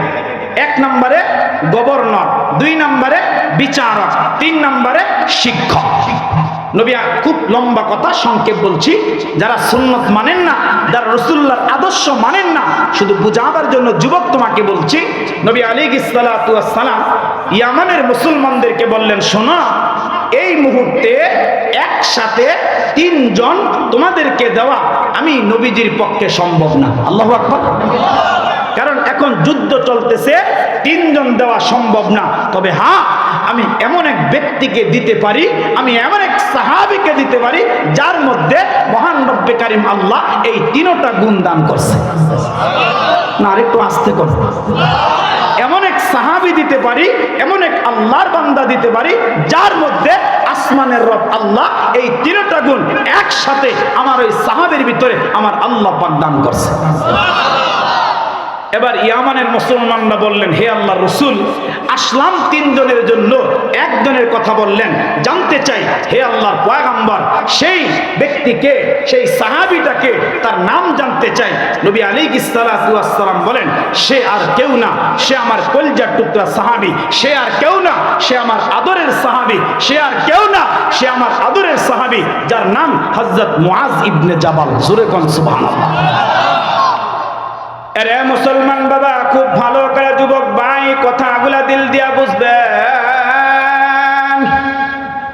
নবী আলাইহিস সালাতু ওয়াস সালাম ইয়ামানের মুসলমানদেরকে বললেন, এমন একজন সাহাবীদেরকে দিব যার মধ্যে আল্লাহ পাক 3টা গুণ দান করছে, যিনি এরকম ভাবে গভর্নর হওয়ার মতো যোগ্যতা যার দিলের মধ্যে আল্লাহ পাক দান করছে, যার দিলের মধ্যে আল্লাহ পাক বিচারক হওয়ার মতো যোগ্যতা দান করছে, যার দিলের মধ্যে আসমানের মালিক আল্লাহ এরকম শিক্ষক হওয়ার মতো যোগ্যতা দান করছে, তিনি আর কেউ নন, তিনি হলেন আমার কলিজার টুকরা সাহাবী, যাকে আমি মহব্বত করি, তার নাম মুআজ ইবনে জাবাল। মুসলমান বাবা, খুব ভালো করে কথাটা আপনারা দিলের কান লাগায়া বুঝবেন। এবার নবী আলাইহিস সালাতু ওয়াস সালাম হযরত মুআজকে ডাকলেন। আল্লাহর পয়গম্বর ডাইকা বললেন, মুআজ, আমি পয়গম্বর তোমাকে এরকম ইয়ামানের শিক্ষক, ইয়ামানের গভর্নর, ইয়ামানের বিচারক করে পয়গম্বর আমি তোমাকে পাঠাইতে চাই। শোনো মুআজ, তাড়াতাড়ি তৈয়ার হয় না, তাড়াতাড়ি তৈয়ার হও, তোমাকে ইয়ামান যাওয়া লাগবে। এরে মুসলমান বাবা, খুব ভালো করে কথা দিল দিয়া বুঝবেন। আল্লাহর পয়গম্বর হযরত মুআজ ইবনে জাবালকে নবী আলাইহিস সালাতু ওয়াস সালাম বাবা নিজের সন্তানের মতো আল্লাহর পয়গম্বর হযরত মুআজকে মদিনার থেকে আগায়া দিবে। ইয়ামানের পথের দিকে এরকম মদিনার থেকে হযরত মুআজ ইবনে জাবালকে পয়গম্বর এরকম ইস্তেকবাল জানাবে। এরে মুসলমান, যাদের সন্তান প্রবাসী আছে, এখানে আপনারা যারা আছেন, যাদের সন্তান প্রবাসে আছে, আপনারা আওয়াজ করে বলেন তো বাবা, নিজের নারী চিরা কলিজা চিরা ধন সন্তানটারে এরকম প্রবাসের পথে রওনা করায় দিতে গিয়া আপনারা আওয়াজ করে বলেন তো, কোনো বাবার কলিজা ঠিক থাকেনি? কথা কয় না। এরে মুসলমান, প্রত্যেকটা বাবা কিন্তু চোখের পানি ঝরায়া ঝরা কান্না করে, প্রত্যেকটা মা এরকম চোখের পানি ঝরায়া ঝরা কান্না করে। এরে মুসলমান বাবা, নবী আলাইহিস সালাতু ওয়াস সালাম হযরত মুআজকে এরকম সাওয়ারির মধ্যে উঠাইলেন। আল্লাহর পয়গম্বর আলাইহিস সালাম এরকম মুআজকে সাওয়ারির মধ্যে উঠাইয়া রাসূলুল্লাহ নিজে হাইটা হাইটা হযরত মুআজকে ইয়ামানের রাস্তা দিয়া আগায়া দিতে গিয়া মদিনার থেকে বের করে দেয়। হযরত মুআজ ইবনে জাবাল তিনি কান্না করতেছে, আমার আপনার পয়গম্বর দু জাহানের বাচ্চা নবীও কান্না করতেছে, মনে হচ্ছে কোন পিতা তার সন্তান তারে বিদায় দেয়। এরে মুসলমান বাবা, এরে যুবক ভাই, খুব ভালো করে কথাটা বলবো, দিল দিয়া বুঝবা। আল্লাহর পয়গম্বর আলাইহিস সালাতু ওয়াস সালাম এবার মদিনার শেষ প্রান্তিকা হযরত মুআজকে বিদায় দিলেন। মুআজকে এরকম সমস্ত এরকম বুদ্ধি পরামর্শ রাসূলুল্লাহ তাকে দিয়া দিলেন। এবার নবী আলাইহিস সালাতু ওয়াস সালাম বিদায় দিয়া পয়গম্বর এরকম পিতা সন্তান হারা পিতার মতো আল্লাহর পয়গম্বর এরকম মুআজ ইবনে জাবালের রাস্তাটার মধ্যে রাসূলুল্লাহ তাকায় আছে। সুবহানাল্লাহ কোন আল্লাহর পয়গম্বর তাকায় আছে। হযরত মুআজ চোখের পানে তারা কাঁদতেছে আর তার সাওয়ারিটা এরকম ভাবে চলতেছে। মদিনার থেকে একটু অদূরে যখন চলে গেছে, আল্লাহর পয়গম্বর বিশাল আওয়াজ করে একটা চিৎকার মারলেন। আর রাসূলুল্লাহ ডাইকে কয়, মুআজ দাঁড়াও, মুআজ দাঁড়াও। আল্লাহর পয়গম্বর আলাইহিস সালাতু ওয়াস সালাম হযরত মুআজকে ডাক দেয়া বলে, ইয়া মুআজ একটু দাঁড়াও। আর মুআজ যখন দাঁড়ায় গেছে, নবী আলাইহিস সালাতু ওয়াস সালাম আওয়াজ করে বলতেছে, মুআজ এই মাত্র জিবরাইল আমার কাছে আগমন করেছে। আর জিবরাইল জানায় দিছে, মুআজ তোর সাথে এটাই আমার জিন্দেগির শেষ মোলাকাত। মুআজ আর তোর সঙ্গে আমার কোনো মোলাকাত হবে না। তুমি থাকবা ইয়ামান শহরে আর আমি পয়গম্বর থাকবো মদিনার মাটির নিচে। আমার সঙ্গে মুআজ তোমার আর মোলাকাত হবে না, তোমার আর সাক্ষাৎ হবে না। রে মুআজ একটু দাঁড়াও, আমি পয়গম্বরকে জিন্দেগির শেষ নজরটা দিয়া দেখা দাও। আমাকে জিন্দেগির শেষ নজরটা দিয়া আমাকে মোহাব্বত দিয়া মুআজ তুমি দেখা যাও। বাবা, যখন রাসূলুল্লাহ কথাটা বললেন, হযরত মুআজ পাগলের মতো, হযরত মুআজ উন্মাদের মতো এরকম সাওয়ারির দিকে লাফ দিয়ে বেহুশ হয়ে জমিনের মধ্যে পড়ে গেছে। আল্লাহু আকবার। জমিনের মধ্যে পড়ে মুআজ কাঁদতেছেন, গড়ায় গড়ায় কাঁদতেছেন। আমার আপনার পয়গম্বর ডাক দিলেন, এরে মুআজ কান্না করিস না, কান্না করিস না। রাসূলুল্লাহ হযরত মুআজের এরকম ধুলি মাখা বদনটা আল্লাহর পয়গম্বর জড়ায়া ধরলেন। বাবা, মনে হয় কোন সন্তানকে কোন পিতা যখন এরকম আবেগগর মুহূর্তে যখন জড়ায়া ধরে, আমার আপনার পয়গম্বর হযরত মুআজকে যখন জড়ায়া ধরলেন, হযরত মুআজ কাঁদতেছে আর ডাইকা ডাইকা বলে, পয়গম্বর কেন আপনি আমাকে ইয়ামান পাঠিয়ে দেন? আমি তো আর আপনাকে দেখতে পারবো না। আর আপনার সুন্দর চেহারা দেখে আমি মুআজ আমার ক্ষুধার্ত ওদরটারে আমি তো আর পুরা করতে পারবো না। নবী গো, আপনি কেন এরকম কষ্টটা কেন আপনি আমারে দেন? আমি তো আর আপনার পিছে দাঁড়ায় দাঁড়ায় তো আমি নামাজ পড়তে পারবো না। হযরত মুআজ কান্না করে। নবী আলাইহিস সালাতু ওয়াস সালাম তখন ডাইকা ডাইকা বলে, হে মুআজ শোনো, আরে তুমি তো আমার চেহারা দেখা কালিমা পড়া মুসলমান হইছো। মুআজ, তোমার যদি মৃত্যুটা ঈমান অবস্থা হয় তুমি জান্নাতি। সুবহানাল্লাহ জোরে কোন। আরে ঈমান নিয়ে যদি তুমি মরতে পারো তুমি তো জান্নাতে চলে যাইবা। কিন্তু মুআজ শোনো, তোমার হাজার হাজার বছর পরে, আমার হাজার হাজার বছর পরে আমার এরকম অনেক উম্মতরা দুনিয়ার জমিনের মধ্যে আসবে, যেই উম্মতেরা আমাকে দেখবে না, যেই উম্মতেরা এরকম ভাবে আমার সাহাবী দেখবে না, যেই উম্মতেরা এরকম ভাবে তাবিঈন দেখবে না, যেই উম্মতেরা আমার হাজার হাজার বছর পরে আসবে রে মুআজ। কিন্তু আমার উম্মতেরা দুনিয়াতে আইসা আমার সুন্নাহর কথা শুই না, তাদের দিলের মধ্যে সুন্নাহগুলা তারা আঁকড়ায়া ধরবে। আমার উম্মত সুন্নতের কথা শুই না, তারা মাথার মধ্যে টুপি ব্যবহার করবে, তারা এরকম ওযুর সময় মেসওয়াক ব্যবহার করবে, তারা এরকম খাবারের সময় দস্তর ব্যবহার করবে, রাস্তা দিয়ে হাঁটার সময় ডান দিক দিয়ে হাঁটবে। আমার উম্মত প্রত্যেকটা কাজ করতে গিয়া তারা এরকম সুন্নাহর উপর আমল করে তারা কাজ করবে। শোনো শোনো মুআজ, তুমি চইলা যাও তাতে তোমার দুঃখ হয়, আমার উম্মত তো আমাকে দেখবে না, কিন্তু কলজা দিয়া তারা আমারে মহাব্বত করবে, তারা কলজা দিয়া আমাকে ভালোবাসবে, আমার সুন্নতগুলা মানবে। হে মুআজ শোনো, আমি পয়গম্বর বলে গেলাম, আমার হাজার হাজার বছর পরে আমার উম্মতগুলা দুনিয়াতে আইসা আমার একটা সুন্নত মাইনা যদি কবরে আসে, আমি পয়গম্বর কিয়ামতের ময়দানে ওই উম্মত না নিয়ে আমি আল্লাহর জান্নাতের মধ্যে যাব না। আল্লাহু আকবার। আমি আমার উম্মত না নিয়ে কিন্তু জান্নাতে যাব না, আমার ওই উম্মতটা আমার সঙ্গে জান্নাতের মধ্যে থাকবে, আমার ওই উম্মতটা আমার সঙ্গে জান্নাতে থাকবে। এরে মুসলমান বাবা, এরে যুবক ভাই, খুব চিল্লে একটা আওয়াজ দিয়া এখন নুজুলের রহমতের সময় আরম্ভ হবে, আওয়াজ দিয়া তাহলে বলো তো বাবা, পয়গম্বর দেখলাম না, সাহাবী দেখলাম না, পয়গম্বরের সুন্নতের কথা উলামাদের জবান থেকে শুনলাম, পয়গম্বরের আদর্শের কথা এরকম ভাবে উলামাদের জবান থেকে শুনলাম, এখন আপনার আওয়াজ করে বলেন তো বাবা, ওই নবীজির সুন্নত আমাদের প্রত্যেকের মানা দরকার আছে না? না, প্রত্যেকের মানা দরকার, আমাদের প্রত্যেকের মানা দরকার। পুরুষকে যেরকম মানা দরকার, মহিলাকে যেরকম মানা দরকার। আর আজকে 1400 বছর পরে, 1500 বছর পরে, 1500 বছর পরে আজকে বাংলাদেশের কিছু নাস্তিক, বাংলাদেশের কিছু কুলাঙ্গার, তারা আজকে আমার নবীর সুন্নাহ নিয়ে তারা ব্যঙ্গ করে। আপনারা দেখছেন যে ইতিমধ্যেই একটা ভিডিও সোশ্যাল মিডিয়াতে ভাইরাল হয়েছে, ইতিমধ্যে আপনারা দেখেছেন যে এক কুলাঙ্গার যাকে পুলিশ গ্রেফতার করেছে, তার নাম বাউল সম্রাট মহারাজ আবুল সরকার। বলেন কুলাঙ্গার এখন জেলখানায় আছে কি আছে না? মুসলমান আওয়াজে বলতে হবে আছে কি আছে না?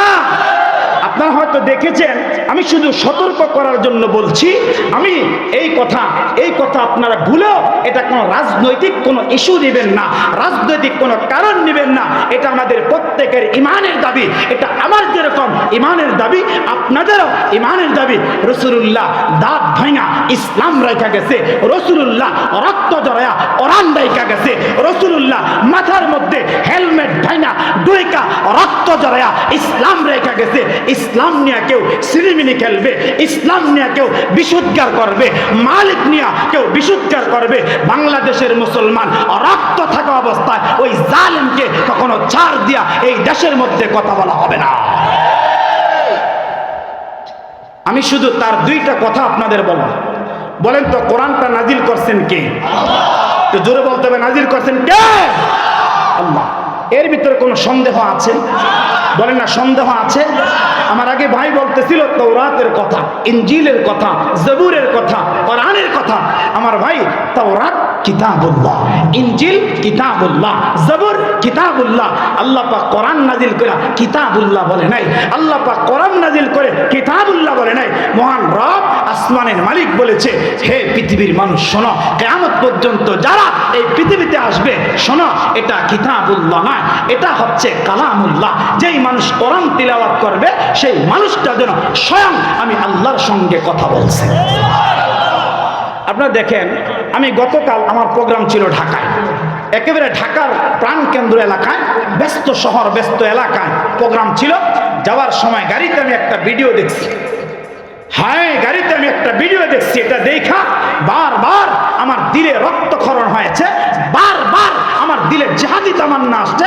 যদি ইসলামী হুকুমত থাকতো, ইসলামী রাষ্ট্র থাকতো, কোরআন দিয়া এই দেশ পরিচালনা হইতো, তাহলে এই জালেমকে মৃত্যুদণ্ড দেওয়া ছাড়া এই দেশের মানুষ তাদের ঘরে ফিরা যাইত না। সে সূরা নাস, কোরআনের মধ্যে একটা সূরা আছে না, সূরা নাস, এই সূরা নাসকে ব্যঙ্গ করেছে। বলে সূরা নাসের মধ্যে এত নাস কেন? তখন তিনি এরকম স্টেজের ভিতরে তিনি লাভ দিতেছে, লাভ দিয়া বারবার বলতেছে যে আরে মালিকে নাচে, ইলাহে নাচে, ওয়াসু সুফি শিশু নাচে, এটা বলে আল্লাহ নাচতেই বলছে, কোরআন ব্যঙ্গ করছে। এজন্য আমরা চাই, আমি গত বছরও আপনাদেরকে একটা কথা বলেছিলাম যে আমি এখন বর্তমান আমার বয়স 35 বছর চলে, আমি এই 35 বছরে খাতার এই পিঠও দেখেছি, বইয়ের ওই পিঠও দেখেছি, ক্ষমতার বহু রদ বদল দেখেছি। তবে একটা স্বপ্ন আছে, আমাদের দিলে একটা তামান্না আছে, আমরা চাই যে আমাদের এই দেশটা একবার হলো আল্লাহ পাকের কোরআন দিয়া শাসন হয়। যদি আমাদের এই রাষ্ট্র আমাদের এই দেশ একবার যদি আল্লাহ পাকের কোরআন দিয়া শাসন হয়, আমার ভাই এরকম আবুল বাবুল এরকম ভাবে আউল ফাউলেরা এই রাষ্ট্রের ভিতরে কখনো কোরআন নিয়া এই যে মালিক বানাইছে রাত নিয়া ব্যঙ্গ করার সাহস পাইতো না। কোরআনের আইন থাকলে তাদের 1 নাম্বার শাস্তি হইতো মৃত্যুদণ্ড। যদি এই দেশ কোরআনের রাজ কায়েম থাকতো, কোনো নারী বেপরদায় চলতে পারতো না, এই দেশে চাঁদাবাজ থাকতো না, এই দেশে দুর্নীতিবাজ থাকতো না, এই দেশে ঘুষখোর থাকতো না, এই দেশে ইয়াদাখোর থাকতো না, এই দেশে কোনো জালেম আসতে পারতো না। স্বপ্ন এটা আমাদের। তবে আমরা আমাদের রবের কাছে মুসাফির হালত প্রত্যেক দিন সফর করছি আর বলছি, মালিক একটা স্বপ্ন তুমি বাস্তব করে দাও। একটা স্বপ্ন চাই যে একবারে জমিনটা কোরআন দিয়া শাসন হোক। যদি কোরআন দেয়া হইতো, আমাদের দেশের এত সম্পদ চুরি করে নেতারা পালায়া অন্য দেশে গিয়ে বাস করার সাহস পাইতো না। তাহলে আপনারা একটা আমার ইমানের দাবি বলছি, এই আবুল সরকার আল্লাহকে নিয়ে কটূক্তি করেছে, রসুলকে নিয়ে কটূক্তি করেছে, কোরআনকে ব্যঙ্গ করেছে, হাদিসকে ব্যঙ্গ করেছে। আমার ভাই, আপনারা তৌহিদি জনতা মুসলমান হিসাবে 1 ফোঁটা রক্ত গায়ে থাকা অবস্থায় বলেন তো এই জালেমের ফাঁসি চান কি চান না? আওয়াজ করে বলতে হবে, চান কি চান না? আল্লাহ কবুল করুক না আমিন। আরো জোরে কোন আমিন। আমি আমার আলোচনার মূল পয়েন্ট হারায় যাইতেছি, কথা খুব দ্রুত, সময় দ্রুত চলে যাইতেছে। আমরা কোথায় থেকে চলে গেলাম? আমার ভাই, তখন জাহান্নাম, ওই যে গর্জনের মধ্যে ছিলাম, আওয়াজের মধ্যে ছিলাম, আল্লাহ প্রশ্ন করবে, হে জাহান্নাম তুমি কি রিজার্ভ হয়ে গেছো, পরিপূর্ণ হয়ে গেছো? জাহান্নাম বলবে, আল্লাহ না না, বেঈমান থাকলে দেন, না না মালিক না, আপনি অপরাধী থাকলে দেন, পাপিষ্ঠদেরকে দেন। আল্লাহ আমি তো এরকম ক্ষুধার্ত, আমার পেটের মধ্যে বড় জ্বালা। চিল্লে এখন আল্লাহু আকবার। আরে মুসলমান বাবা, যুবক ভাই, খুব ভালো করে কথাটা দিল দিয়া বুঝবা। জাহান্নামটা যখন বারবার এরকম গর্জন মারতে থাকবেন বাবা, তখন রব্বে কারিম আল্লাহ ওই জাহান্নামটাকে এরকম ভাবে স্থির করার জন্য, ওই জাহান্নামটাকে এরকম ভাবে থামানোর জন্য মহান রব্বে কারিম আল্লাহ তখন জাহান্নামের মধ্যে আল্লাহ পাক তার কুদরতি কদমটা রাখবে। সুবহানাল্লাহ। মহান রব্বে কারিম আল্লাহ পাক যখন তার কুদরতি কদমটা জাহান্নামের মধ্যে রাখবে, এরে মুসলমান, তখন জাহান্নামের মধ্যে একটা জালজালা পয়দা হবে। জাহান্নামের মধ্যে বাবা এরকম ভাবে একটা ভূমিকম্পন পয়দা হয়ে যাবে। তখন জাহান্নামটা চিৎকার মারবে আর ডাক দিয়ে বলতে থাকবে, আল্লাহ তাড়াতাড়ি আপনি আপনার কদমটা সরান। আয় আল্লাহ, আপনার কদমের এত ওজন, আপনার কদমের এত ভার, আল্লাহ ওজন তো সহ্য করতে পারি না। ও রব্বে কারিম আল্লাহ, তাড়াতাড়ি আপনার কদমটা সরান। জাহান্নাম বলবে কত, জাহান্নাম বলবে কত, জাহান্নাম বলবে কত। আল্লাহ বাস যথেষ্ট হয়ে গেছে, তাড়াতাড়ি আপনি সরান। এখন আমি আপনাদের কাছে একটা কথা জানতে চাই, আপনারা চিল্লে আওয়াজ করে বলেন তো বাবা, যে জাহান্নামের মধ্যে 1999 জনকে নিক্ষেপ করার পরও জাহান্নামটা বলবে, আল্লাহ আপনি থাকলে আমার মধ্যে আরো দেন। আয় আল্লাহ থাকলে আমার পেটের মধ্যে আরো দেন। ও রব্বে কারিম আল্লাহ, আমার পেটের মধ্যে বড় ক্ষুধা। এরে মুসলমান বাবা, এরে যুবক ভাই, এরে মধ্যবয়স্ক বন্ধু, এরে বৃদ্ধ বাবা, আপনার আওয়াজ করে বলেন তো, এই 3টা হাদিস তিলাওয়াত করার শোনার পরে বলেন তো, যে জাহান্নামটা আল্লাহ পাক বানায় রাখছে, আওয়াজ করে বলেন তো, এই জাহান্নামের কোন কুল কিনারা বলেন তো আসেনি? আওয়াজ করে কয় না কে আসেনি? এই জাহান্নাম আল্লাহ আমার জন্য, আপনাদের জন্য, পাপিষ্ঠের জন্য, গুনাহগারের জন্য, অপরাধের জন্য আল্লাহ পাক এই ভয়ঙ্কর করে তার জাহান্নামটাকে আল্লাহ পাক বানায় রাখছে।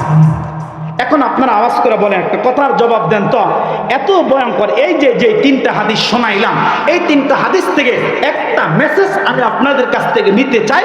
আপনারা বলেন তো, এই ভয়ঙ্কর জাহান্নাম যেটা কিয়ামতের ময়দানে উন্মাদের মতো হবে, পাগলের মতো হবে, এই জাহান্নামের ভিতরে আমাদের যাওয়ার এরকম কারো বলেন তো শখ আসেনি? কথা কয় না আসেনি? এই খুশি মনে কেউ জাহান্নামের মধ্যে যাবেননি? কথা কয় না যাবেননি? এবার আসেন, এই জাহান্নামকে আল্লাহ কি দিয়ে বানাইছে? এই জাহান্নামকে আল্লাহ যেটা দিয়ে বানাইছে, শুধু যদি এই পয়েন্টের উপর কথা বলি তাহলে 2 ঘন্টা লাগবে। তো এত সময় যেহেতু হাতে নাই, শুধু আমি সংক্ষিপ্ত 2, 4, 5 মিনিটে কি দিয়ে বানাইছে কেমনে বানাইছে সংক্ষেপে আমি একটা হাদিস আপনাদেরকে শোনাই। আমার ভাই আল্লামা ইমাম ইবনে কাসির রহিমাহুল্লাহ আল বিদায়া ওয়ান নিহায়ার ভিতরে ইবনে মুরদুবির বরাত দিয়া রাসূলুল্লাহর একজন সাহাবী যার নাম হযরত ওমর, তিনি একটা লম্বা হাদিস বয়ান করছে।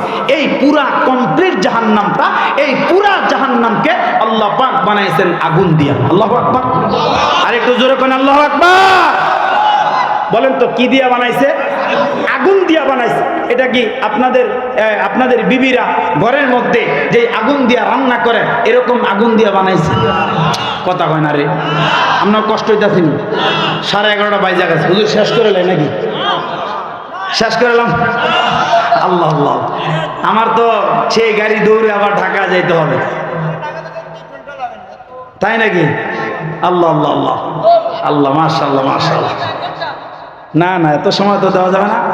আমরা ইনশাআল্লাহ 11:15 মধ্যে শেষ করে 12টার ভিতরে ইনশাআল্লাহ দোয়া মুনাজাত শেষ করবো ইনশাআল্লাহ।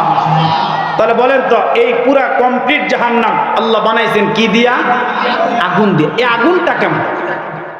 এই আগুনের ব্যাখ্যা লিখতে গিয়ে ইমাম বুখারী রহিমাহুল্লাহ, বুখারীর মধ্যে হযরত আবু হুরায়রা, ইমাম মালিক রহিমাহুল্লাহ আবু হুরায়রার বরাত দিয়া একটা লম্বা হাদিস বয়ান করছে। যেই পুরা জাহান্নামটাকে আল্লাহ পাক আগুন দিয়া বানাইছে, ওই আগুনটাকে মহান রব্বে কারীম আল্লাহ এরকম 69 গুণ বেশি পাওয়ারে রাখছে।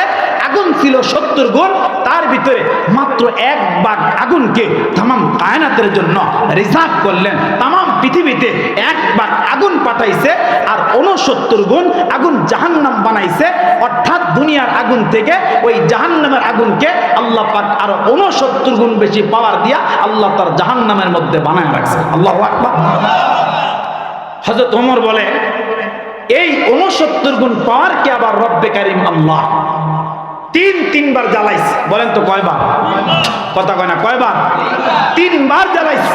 এক এক করে 1000 বছর করে 3000 বছর জ্বালায়া এই আগুনকে পাওয়ার করছে, এই আগুনকে তেজ করছে, এই আগুনের লেলিহানকে বাড়াইছে। আমার ভাই, এই আগুনের তাপ আল্লাহ তাআলা তার কালামের মধ্যে বলেছেন, কুল্লামা খাবাত জিদনাহুম সাইরা, বলে তার তাপ, তার লেলিহান বিন্দু পরিমাণ, জাররা পরিমাণ এখনো কমে নাই, কিয়ামত পর্যন্ত কমবে না। এই আগুনের পাওয়ার বাড়তেই থাকবে, আগুনের পাওয়ার কমবে না।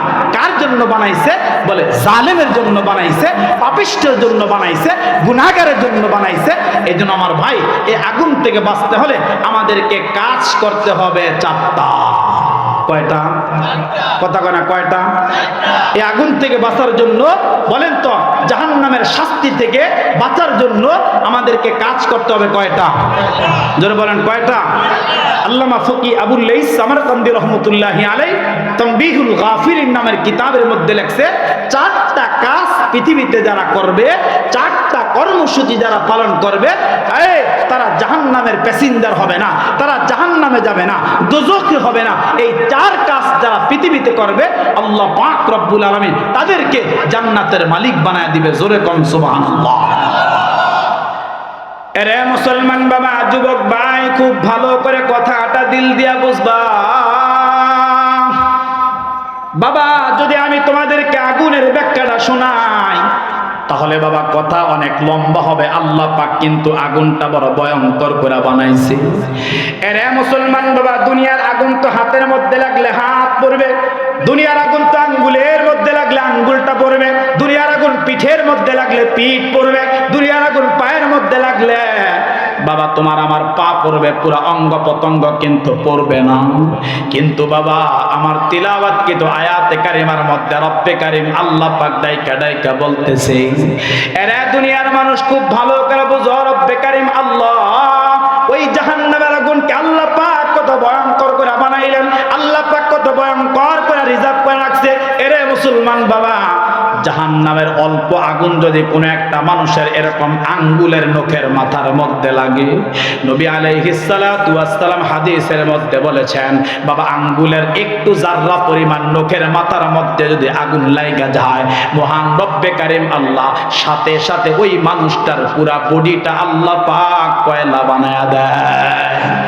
এরে মুসলমান, এত পাওয়ার করে জাহান্নামের আগুনটা বানাইছে। এরে যুবক ভাই, তোমাদের পায়ের মধ্যে হাত রাখা শেষ কয়েকটা কথা বলবো। এরে পর্দার অন্তরালে আমার মা, এরে আমার কলিজার টুকরা বোন, খুব ভালো করে কয়েকটা কথা শেষ তোমাদেরকে বলবো। বাবা আমি আপনাদেরকে শেষ কয়েকটা কথাই শুধু বলবো, কারণ আজকে আপনারা দেখেন বারবার জমিনের মধ্যে ভূমিকম্পন হয়। দেখেন মুসলমান গত কয়েকদিনের ভিতরে 3-4 বার ভূমিকম্পন হয়ে গেছে। এরে মুসলমান বাবা, এটার কারণ কি, কেন ভূমিকম্প হয়? এ বাবা ইমাম তিরমিজি রহমতুল্লাহি আলাইহি তিরমিজি শরীফের 2211 নম্বর হাদিসের মধ্যে বলছে, কিয়ামতের আগে বাবা এরকম ঘন ঘন ভূমিকম্প হবে, কিয়ামতের আগে এরকম ঘন ঘন ভূমিধস হয়ে যাবে। এর যুবক ভাই, এটার কারণ কি বলে? এটার কারণ হচ্ছে আমার আপনার গুনাহ, এটার কারণ হচ্ছে আমার আপনার অন্যায়, এটার কারণ হচ্ছে আমার আপনার পাপ। এই জন্য যুবক ভাই, আমি তোমাদের পায়ের মধ্যে ধরে বলবো, তোমরা গুনাহ ছেড়ে দাও। আমি তোমাদের পায়ের মধ্যে 100 বার ধরতে রাজি আছি যুবক, এরপর তুমি গুনাহ ছেড়ে দাও। এরা যুবক ভাই, আর কত তুমি গুনাহ করবা, আর কত তুমি তারে নারে করে জীবনটা কাটাইবা? এই জন্য কবি বলেন, তারে নারে কইরা সবাই জীবন কাটাইলাম, আমরা সবাই জান্নাতের রাস্তা হারাইলাম। কি করলাম রে, কি করলাম রে, কি করলাম, সোনার যৌবন হেলায় পেলায় খুয়াইলাম। ঠিক কিনা?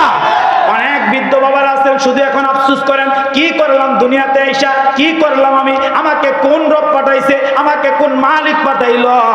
এখনো পর্যন্ত আমি আপনি কিন্তু আমার আপনার মালিক চিনতে পারি নাই, আমার আপনার রব কিন্তু এখনো পর্যন্ত চিনতে পারলাম না। যুবক ভাই, তুমি আজকে মোবাইলের মাধ্যমে গুনাহ করো, তুমি আজকে টিভির মাধ্যমে গুনাহ করো, তুমি আজকে ফেসবুকের মাধ্যমে গুনাহ করো। এরে যুবতী বোন, তুমি আজকে ফেসবুকের মাধ্যমে গুনাহ, টিকটকের মাধ্যমে গুনাহ, আজকে চতুর্দিকে শুধু গুনাহ আর গুনাহ ছড়া গেছে। এখন জমিন আর আমাদের গুনাহ বরদাস্ত করতে পারে না। এই জন্য আল্লাহ পাক অল্প একটু ঝাড়া দিয়ে আমাদেরকে বুঝাইলেন। এরে মুসলমান, খুব ভালো করে বুঝেন, এরে যুবক খুব ভালো করে বুঝো। আরে তোমার বাবা রাগ করলে বাবার রাগ তুমি ভাঙায় আনো, তোমার বিবি রাগ করলে বিবির রাগ ভাঙায় আনো, তোমার মায়ের রাগ করলে মায়ের রাগ ভাঙাও। অনেক মা বাবা আছে সন্তান রাগ করলে তাদের রাগ ভাঙায় নেই। বাবা তোমার আমার উপরে তো তোমার আমার মালিক তো রাগান্বিত হয়ে গেছে। হায় হায়, তোমার আমার মালিক তো তোমার আমার উপরে বড় রাগান্বিত হয়ে গেছে। মা তার সন্তানকে বুকের মধ্যে জড়ায় কয়, এরে বাবা রাগের বসে তোকে গালি দিয়েছি, তোর সাথে রাগ করলাম, কেন বাবা তুমি রাগ করো? আর রাগ করে থাকে কোন বাবাও কিন্তু এরকম বলে, বন্ধুও কিন্তু এরকম বলে, স্বামীও তার বিবিটার এরকম বলে। এরকম ভাবে এলাকার দুই যুবকের মধ্যে বন্ধুত্ব আছে, একজন আরেকজনের সাথে রাগ হয়ে গেছে। তার রাগ ভাগানোর জন্য আপনারা আওয়াজ করে বলেন তো, বিভিন্ন পন্থা অবলম্বন করে কি করে না? কথা কয় না? এরে যুবক ভাই, একটাবার চিন্তা করছো রব তো রাগান্বিত হয়ে গেছে, একটাবার চিন্তা করেছো তোমার মালিক তো রাগান্বিত হয়ে গেছে, আর একটাবার কি চিন্তা করে দেখছো মালিকের রাগটা কেমনে ভাঙাবো, ওই মালিকের রাগটা কেমনে ভাঙাবো? একটাবার তো চিন্তা করো নাই। এই জন্য বাবা মালিককে ডাইকা ডাইকা বলবা, আল্লাহ আপনি তো আমার বড় মোহাব্বত করে বানাইছেন, আয় আল্লাহ আপনি তো আমার বড় দয়া করে বানাইছেন, আয় আল্লাহ আপনি তো আমার বড় মায়া করে বানাইছেন, আপনি তো বড় আমাকে আদর করে বানাইছেন। ও রব্বে কারীম, আল্লাহ এত আদর করে বানাইয়া, এত মায়া করে বানাইয়া আল্লাহ কেমনে আপনি আমার জাহান্নামের মধ্যে ফালাইবেন? আল্লাহ আপনার দিলের মধ্যে কি দয়া হবে না? আওয়াজ করে বলেন তো বাবা, এরকম ভাবে মালিককে ডাকা দরকার আছে না নাই? আদর কহ, ডাক দিয়া মালিককে কথা বলবেন, আদর কহ রিয়া মানুষ আল্লাহ বাহানাইয়া, কেমনে দেবা জাহান্নামে ফালাইয়া, কেমনে দেবা জাহান্নামে ওগো জ্বালাইয়া। তুমি যদি মাফ না করো আল্লাহ বান্দারে, বলো তো মার বান্দা যাবে কার দ্বারে, বলো তো মার বান্দা যাবে কার কাছে? তুমি যদি মাফ না করো আল্লাহ কবর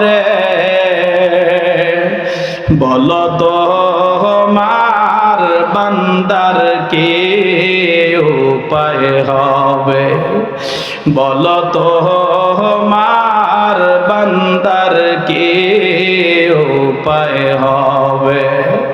আওয়াজ করে বলেন তো এরকম ভাবে মালিককে ডাক দেওয়া দরকার আছে না নাই? আর ওদের ডাক দেওয়া বলেন তো আছে না নাই? জাহান্নামের শিকল যখন বান্ধিবে ভয়ে মানুষ থর থর কইরা কান্দিবে, ভয়ে মানুষ থর থর কইরা কাঁপিবে। আদর কহ রিয়া মানুষ আল্লাহ বাহানাইয়া কেমনে দিবা জাহান্নামে ফালাইয়া, কেমনে দিবা জাহান্নামে ওগো জাহালাইয়া। ঘামের মাঝে কাটবে সাতার বান্দায় হাসরে, ঘামের মাঝে কাটবে সাতার বান্দায় হাসরে। তুমি যদি মাফ না করো আল্লাহ বান্দারে, তুমি যদি মাফ না করো আল্লাহ বান্দারে। আদর কহ রিয়া মানুষ আল্লাহ বাহানাইয়া কেমনে দিবা জাহান্নামে ফেলিয়া, কেমনে দিবা জাহান্নামে ওগো জাহালাইয়া। এরে যুবক ভাই একটু চিল্লা একটা জবাব দে বলো তো বাবা, ওই জাহান্নামের আগুন থেকে আমাদের প্রত্যেকের বাঁচা দরকার আছে না নাই? এরে বিদ্যু বাবার আওয়াজ করে বলেন তো আছে না নাই? এরে মুসলমান বাবা, আমি আমার রব্বে কাবার কসম করে বলে জাহান্নামের আগুন সহ্য করার ক্ষমতা কাহার মধ্যে নাই। এই জন্য যুবক ভাই আমল করবা চারটা। এক নম্বর আমল, তোমার ইমানটারে তুমি খাঁটি বানাইবা। এক নম্বর আমল, তোমার ইমানের মধ্যে বাবা কোনো প্রকার শিরিক রাখবা না। ইমানের মধ্যে বাবা কোনো প্রকার কুফর তুমি রাখবা না। দুই নাম্বার, ইমান আনার পরে আপনার আওয়াজ করে বলেন তো 5 ওয়াক্ত নামাজ পড়া দরকার আছে না নাই? আরে বড় দুঃখের সঙ্গে প্রত্যেকটা জায়গার মধ্যে বলি, অনেক যুবক ভাই আছে বালেগ হয়ে গেছে, পর্দার হলে আমার মা আছে, আমার বোনগুলো আছে বালেগা হয়ে গেছে। অনেক যুবক আছে এরকম বালেগ হওয়ার পর থেকে আজ পর্যন্ত কখনো ফজরের নামাজ পড়ে নাই, এরকম আছে না না? আর আসতে কম আছে না না? অনেক এরকম মা আছে, অনেক এরকম ভাবে আমার বোন আছে বালেগা হওয়ার পরে আজ পর্যন্ত কোনোদিন ফজরের নামাজ পড়ে নাই। আপনার আওয়াজ করা বলেন তো এরকম আছে না নাই? এরে যুবক একটাবার চিন্তা করে দেখছো কে তোমারে বানাইছে? একটাবার চিন্তা করে দেখছো কে তোমারে বাঁচায় রাখছে? আরে কে তোমাকে এই ভূমিকম্প থেকে বাঁচায় রাখলো? আরে ঢাকা শহরের মধ্যে আমি দেখছি বাবা, আমি তখন শুক্রবারে যখন 10:39 প্রথম ভূমিকম্প হয় বাবা, তখন আমি দেখছি আমার মসজিদের দোতলার মধ্যে ছিলাম, আমি কিতাব পড়া অবস্থায় ছিলাম, এমনভাবে একটা ঝাঁকুনি দিছে আমার মনে হচ্ছে মরমর করে যেন মসজিদটা যেন পড়ে যায়। আমি তৎক্ষণাৎ মোবাইলটা অন করে দেখলাম কত মানুষ ঢাকার 10 তলা থেকে বাহিরে চলে যায়, কত মানুষ ঢাকার 5 তলা থেকে নামা যায়। কোথায় তার সন্তান তার মনে নাই, কোথায় স্বামী তার বিবিটা তা মনে নাই, কোথায় মা তার সন্তানটা মনে নাই। এরকম ভাবে দেখছি বাবা, মোবাইলের মাধ্যমে আপনারা দেখছেন একজন বাবা তার ছোট্ট বাচ্চারা দোকানের মধ্যে গেছে, যখন জমিনটা নাড়া দিছে তখন বাচ্চাটা রাইখা তার বাবাও দোকান তারা পালা গেছে। তখন আমার বারবার মনে হয়েছে আমার রব তার কালামের মধ্যে বলেছেন ইয়াউমা ইয়াফিরুল মারউ মিন আখি, আমার রব যে কথা বলেছেন কিয়ামতের ময়দানে কেউ কার পরিচয় দিবে না, মা তার পরিচয় সন্তানের পরিচয় দিবে না, বাবা তার সন্তানের দিবে না, সন্তানও তার মা বাবার দিবে না, ভাই তার ভাইয়ের দিবে না, বোন তার বোন দিবে না। কিয়ামতের মাঠ এটা বড় বাকি, এটা বড় পরের কথা। দুনিয়ায় একটু জমিনটা কাঁপুনি দিয়েছে, জমিনটারে আল্লাহ পাক কাঁপায় তুলছে, তখনই মা তার সন্তান রাইখা এরকম ভাবে বিল্ডিং ছাড়া এরকম চাটিয়াল ময়দানে চলে গেছে। আওয়াজ করে বলেন তো এরকম ঘটনা হয়েছে কি হয় না? এই যুবক নামাজ ছেড়া দিল, এই বিবিকে মোহাব্বত কইরা ফজরের সময় উঠো না, বিবিকে জড়ে ঘুমাও, চিন্তা করে দেখছো এই বিবিটা তুমি মইরা যাও, অন্যত্র বিবাহ বসতে বিন্দু পরিমাণ সে চিন্তা করবে না।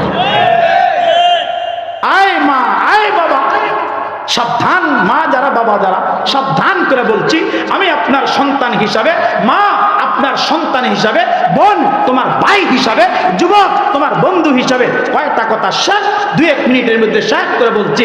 আমার যুবক ভাই, কেউ পৃথিবীতে আপন না, কেউ আপন না। চক্ষুটা বন্ধ হলে তো দেখবা প্রত্যেকটা মানুষ তোমার পর হয়ে যাবে, প্রত্যেকটা মানুষ, কেউ আপন না। আজকে যাদের জন্য নামাজ ছাড়, যাদের জন্য চাকরি করতে গিয়ে সব বরবাদ করলা, ব্যবসা সব বরবাদ কর, এই জন্য যুবক ভাই 2 নম্বর আমল 5 ওয়াক্ত নামাজ বলেন তো পড়া দরকার আছে না নাই? বলেন বলেন আছে না নাই? 3 নম্বরে সর্ব অবস্থায় মৃত্যু পর্যন্ত আমরা হালাল ইনকাম করব আর হালাল খানা আমরা খাবো ইনশাআল্লাহ। হারামের দ্বারে কাছে, বলেন হারামের দ্বারে কাছে। এখন বিপদে পড়ছেন, এই জন্য কি সুদে টাকা আনতে যাবেন, কিস্তিতে টাকা আনতে যাবেন, ব্রাকের কাছে যাবেন, যমুনা ব্যাংকের কাছে যাবেন, আশা সমিতির কাছে যাবেন না? আমি কমাস কম এক বেলা খাবো, কিন্তু এরপর আমার পেটের মধ্যে 1 লোকমা হারাম খাদ্য প্রবেশ করাবো না। রাজি আছেন? রাজি আছেন? সর্বশেষ 4 নম্বর কথা, বেশি বেশি করে আল্লাহ পাকের কালামটা তিলাওয়াত করবো ইনশাআল্লাহ। বলে না, বলে না ইনশাআল্লাহ। 5 নম্বর আরেকটা কথা বলি, আমরা বেশি বেশি করে যেই সম্পদ, যেই মাল আমাদেরকে আমাদের রব দান করেছে আল্লাহর জন্য, অল্প অল্প ওই মাল খরচ করতে রাজি আছি তো ইনশাআল্লাহ? বলেন বলেন ইনশাআল্লাহ, রাজি আছি না? রাজি আছেন না ইনশাআল্লাহ? কারা কারা আছেন হাত তুললে আল্লাহর দেখান।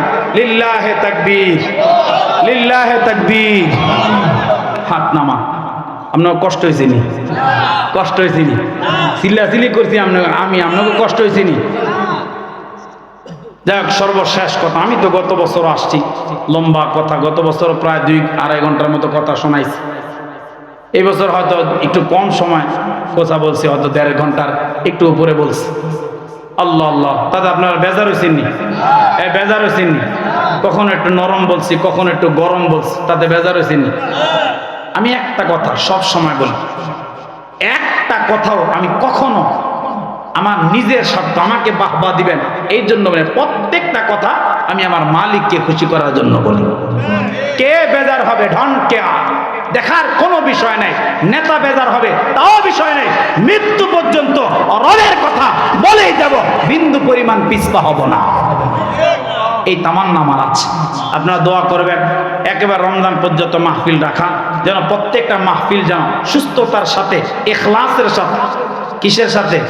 ইখলাসের সাথে যেন কথা মাঠে ময়দানে বলতে পারি। আল্লাহ যেন তৌফিক দেখুন। আমি এখন আমার ভাই তো লাস্টে আপনাদের কাছে বদরি কাফেলা, বদরি সদস্য চাইছে। এখন হুজুরে বলতেছে যে মাদ্রাসার নতুন একটা ভবন প্রয়োজন, ছাত্রাবাস প্রয়োজন, ছাত্র অনেক বেশি হয়ে গেছে, তার জন্য হ্যাঁ আপনাদের কাছে দোয়া এবং সহযোগিতা দুটোটাই চাইছে। এখন কি খালি দোয়াই করবেন না, একটু সহযোগিতাও করবেন? বলে না, সহযোগিতার দরকার আছে না? বলেন আছে না? আচ্ছা, আমাদেরকে সম্পদ দিয়েছেন কে? মাল দিয়েছেন কে? এই যে আগে মানুষ এরকম আমরা ছোটবেলায় দেখছি পাটকাঠির বেড়া দিয়া ঘর বানায় থাকছে। বন, আমাদের দেশে বন কয়, আপনাদের দেশে কি কয় জানি না। এই বন গাছ দিয়া বেড়া বানায়, তারপর ঘর বানায়, উপরে এরকম ভাবে তাল পাতা, খেজুর পাতা, নারিকেল পাতা এগুলা দিয়া চাল বানায় ঘর বানায়। আগে মানুষ রয়েছে কি রয় নাই? এরপরে টিন আসছে, টিনের ঘর, এরপরে কাঠ দিয়া কারুকার্য করে সুন্দর ঘর।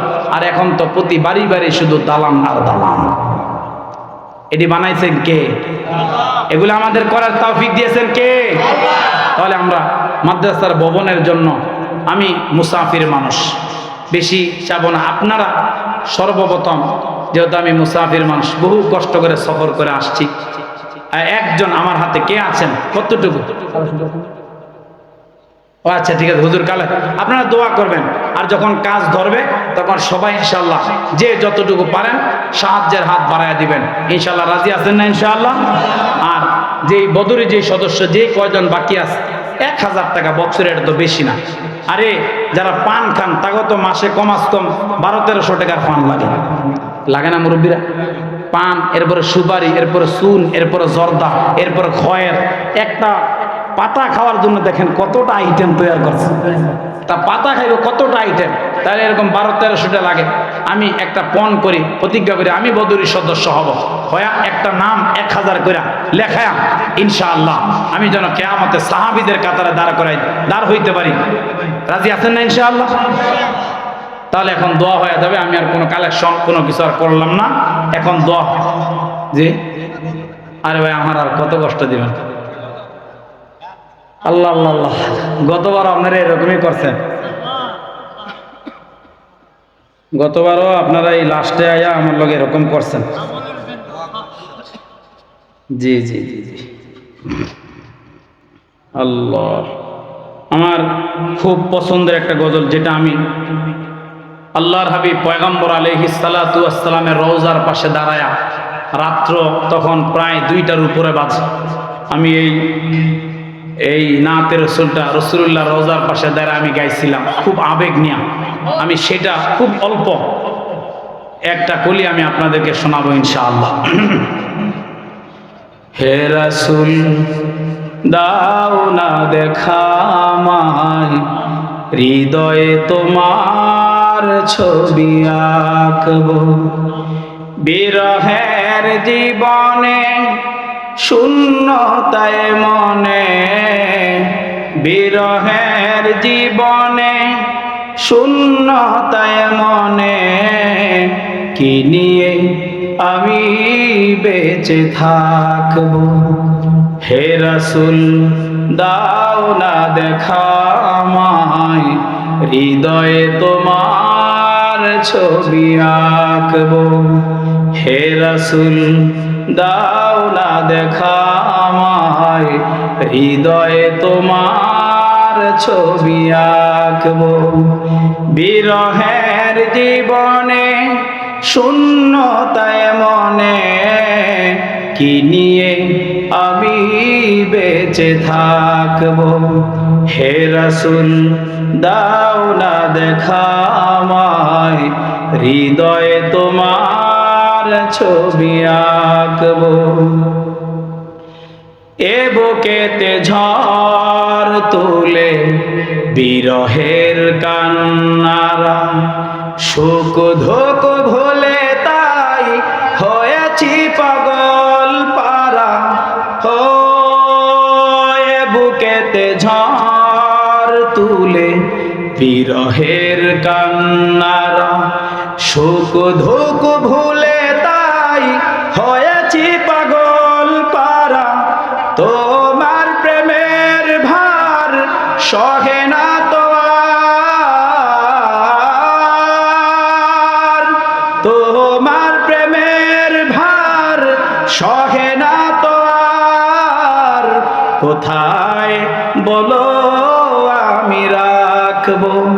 হে রাসূল দাও না দেখা আমায়, হৃদয়ে তোমার ছবি আঁকবো, বিরহের জীবনে শূন্যতায় মনে, বিরহের জীবনে শূন্যতায় মনে, কি নিয়ে আমি বেঁচে থাকবো। হে রাসূল দাও না দেখা আমায়, হৃদয়ে তোমার ছবি আঁকবো। তোমাকে খুঁজি আমি হৃদয় মনে, হাজার সুরে সুরে কবিতা গানে। আল্লাহু আকবার।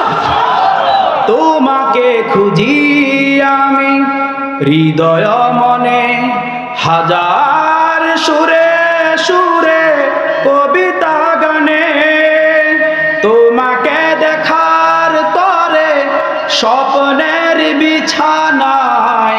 চিরদিন আমি জেগে থাকবো। হে রাসূল দাও না দেখা আমায়, হৃদয়ে তোমার ছবি আঁকবো। হে রাসূল দাও না দেখা আমায়, হৃদয়ে তোমার ছবি আঁকবো।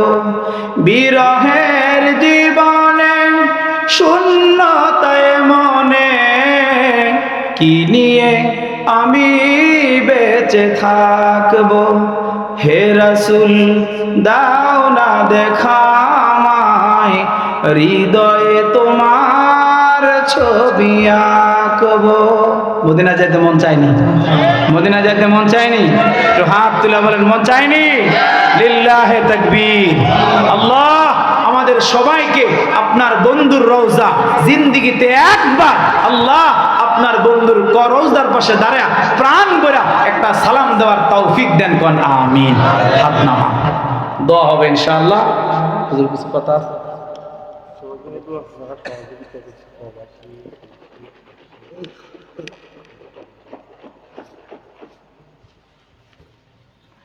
সবাই দুরূদ শরীফ পড়ুন। আল্লাহুম্মা সাল্লি আলা মুহাম্মদ ওয়া আলা আলি মুহাম্মদ কামা সাল্লাইতা আলা ইব্রাহিম ওয়া আলা আলি ইব্রাহিম ইন্নাকা হামিদুম মাজিদ। আল্লাহুম্মা বারিক আলা মুহাম্মদ وعلى آل محمد كما باركت على إبراهيم وعلى آل إبراهيم إنك حميد مجيد. أستغفر الله ربي من كل ذنب وأتوب إليه لا حول ولا قوة إلا বিল্লাহিল আলিয়্যিল আযীম। অনেক মানুষ দোয়া চাইছে, দোয়া করেন যে নিয়তে যে উদ্দেশ্যে দোয়া চাইছে, আল্লাহ যেন প্রত্যেকের দিলের নেক নেক আশাগুলা পূরণ করে দেখুন আমিন। এই মাহফিল করার জন্য অনেকে টাকা দিয়া, পয়সা দিয়া, বুদ্ধি দিয়া, শ্রম দিয়া, মেধা দিয়া যেইভাবে সহযোগিতা করেছে প্রত্যেকের জন্য দোয়া। মাদ্রাসার কমিটি, মসজিদের কমিটি, এলাকাবাসী, মাদ্রাসার ছাত্র, ওস্তাদ, এরকম আপনারা, আমরা বক্তা, শ্রোতা সবাই সবার জন্য দোয়া করব। এলাকার যে সমস্ত মা বোনেরা কথা শুনছে প্রত্যেকটা মা বোনদের জন্য দোয়া করব। আর সর্বোপরি আমরা আমাদের এই দেশ, আমাদের এই জন্মভূমি, আমাদের এই মাতৃভূমি বাংলাদেশের জন্য দোয়া করব। আল্লাহ যেন এই দেশকে সর্বদিকের চক্রান্ত থেকে, ইহুদিদের চক্রান্ত থেকে, জালেমদের চক্রান্ত থেকে আল্লাহ যেন আমাদের দেশ এবং গোটা মুসলিম উম্মাকে হেফাজত করে। আরো ভাইয়েরা দোয়া চেয়েছেন, মানুষ হিসাবে আমি বলছি দোয়া করা।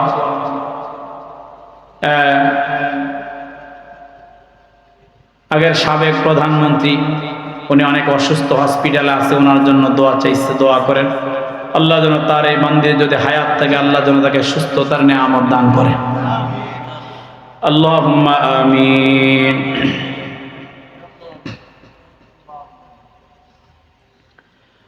আল্লাহুম্মা আনতাস সালাম ওয়া মিনকাস সালাম ওয়া ইলাইকা ইয়ারজিউস সালাম হাইয়ানা রাব্বানা বিস সালাম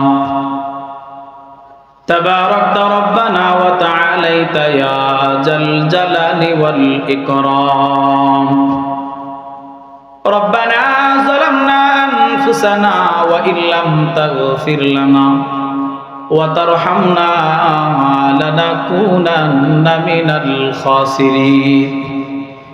ربنا آتنا في الدنيا حسنة وفي الآخرة حسنة وقنا عذاب النار. মনে বড় আশা নিয়া আসিয়াছি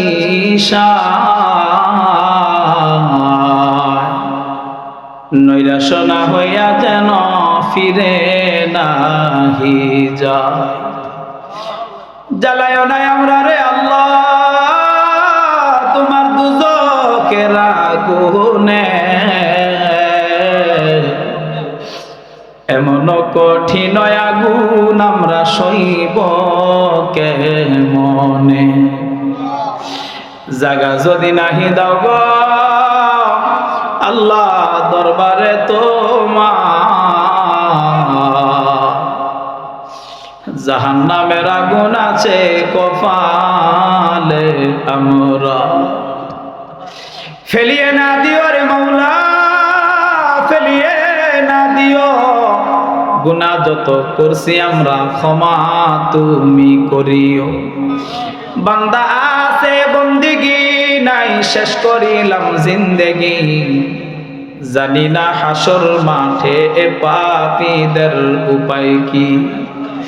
রহিম রহমান নামে তোমায় নিয়েছি আল্লাহ মোরা বানিয়া, কেমনে মোদের জাহান্নামে ফেলিবা। মাফ করে দাও আল্লাহ,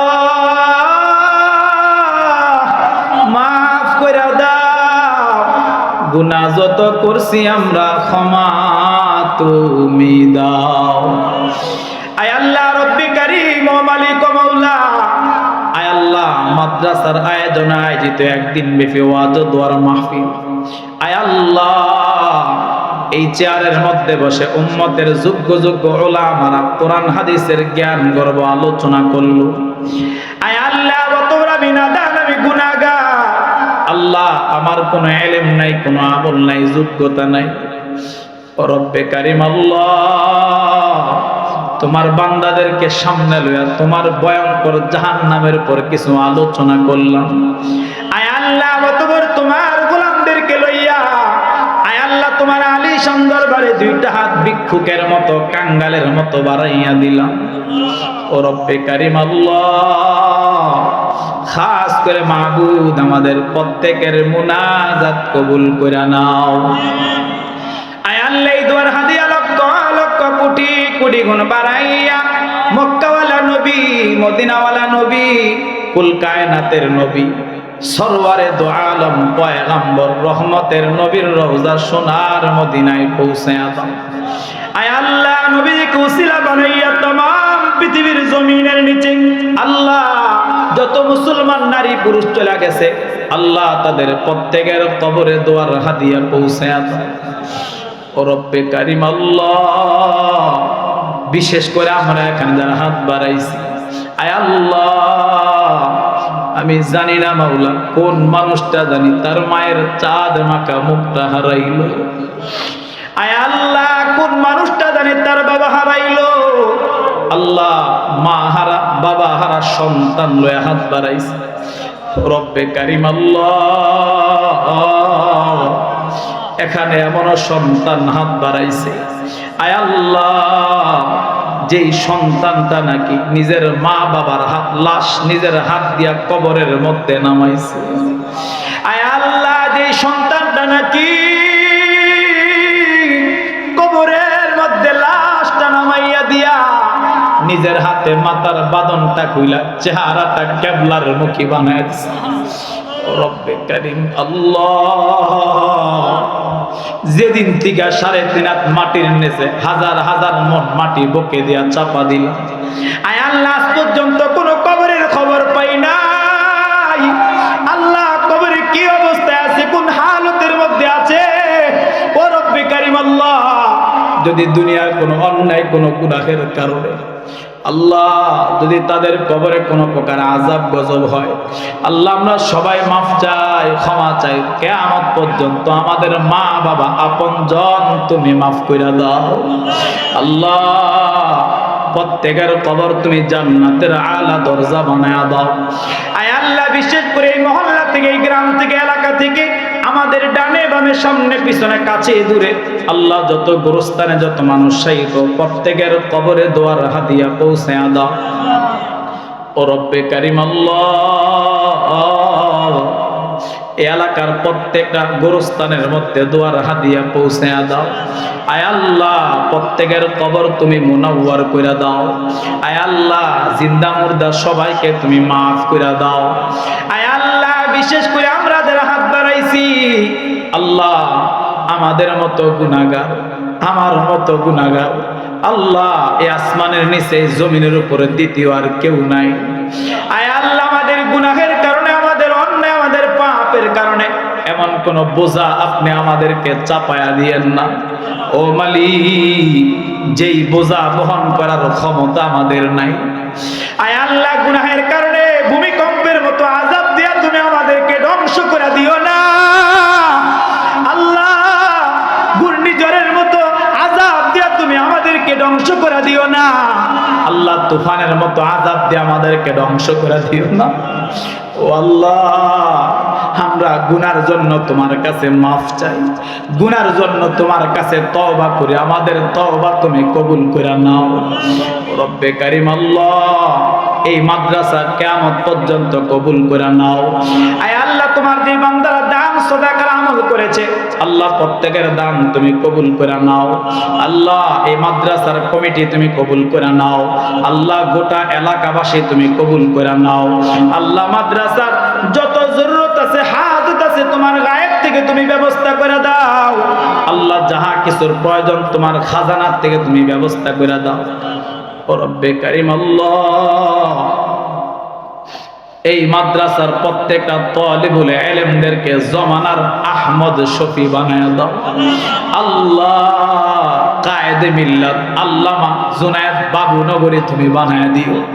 আয় আল্লাহ, প্রত্যেকটা ছেলেদেরকে তুমি শয়তানের ওয়াসওয়াসা থেকে হেফাজত করো। আল্লাহ, তাদের মেধা শক্তি বাড়ায় দাও, লেখাপড়ার মধ্যে মনোযোগী বানায় দাও। আল্লাহ, প্রত্যেকটা উস্তাদের হায়াতের মধ্যে বরকত দাও। আল্লাহ, বড় হুজুরের হায়াতের মধ্যে বরকত দাও। রব্বুল আলামিন, গোটা এলাকাবাসীকে মাদ্রাসার প্রতি খায়ের খাওয়ানায় দাও। আয় আল্লাহ, এই মাহফিল তুমি কবুল করে নাও। যেই সমস্ত যুবক ভাইরা আয় আল্লাহ দ্বিতীয়বারের মতো আমাকে ইনভাইট করেছে, আল্লাহ, প্রত্যেকটা যুবক ভাইদেরকে খালেদ বিন ওয়ালিদের মতো বানায় দাও। আয় আল্লাহ, প্রত্যেকটা যুবকদের যৌবন তোমার হাতে সুপর্দ করে গেলাম। আল্লাহ, যৌবনের সমস্ত গুনাহ থেকে আমার যুবকগুলাকে তুমি হেফাজত করো। আল্লাহ, যুবকদেরকে ইসলামের জন্য কবুল করো। ও রব্বে কারীম আল্লাহ, আজকের আয়োজন, আজকের ইন্তজাম তুমি কবুল করে নাও। আল্লাহ, আমাদের বক্তা শ্রোতা সবাইকে তুমি কবুল করে নাও।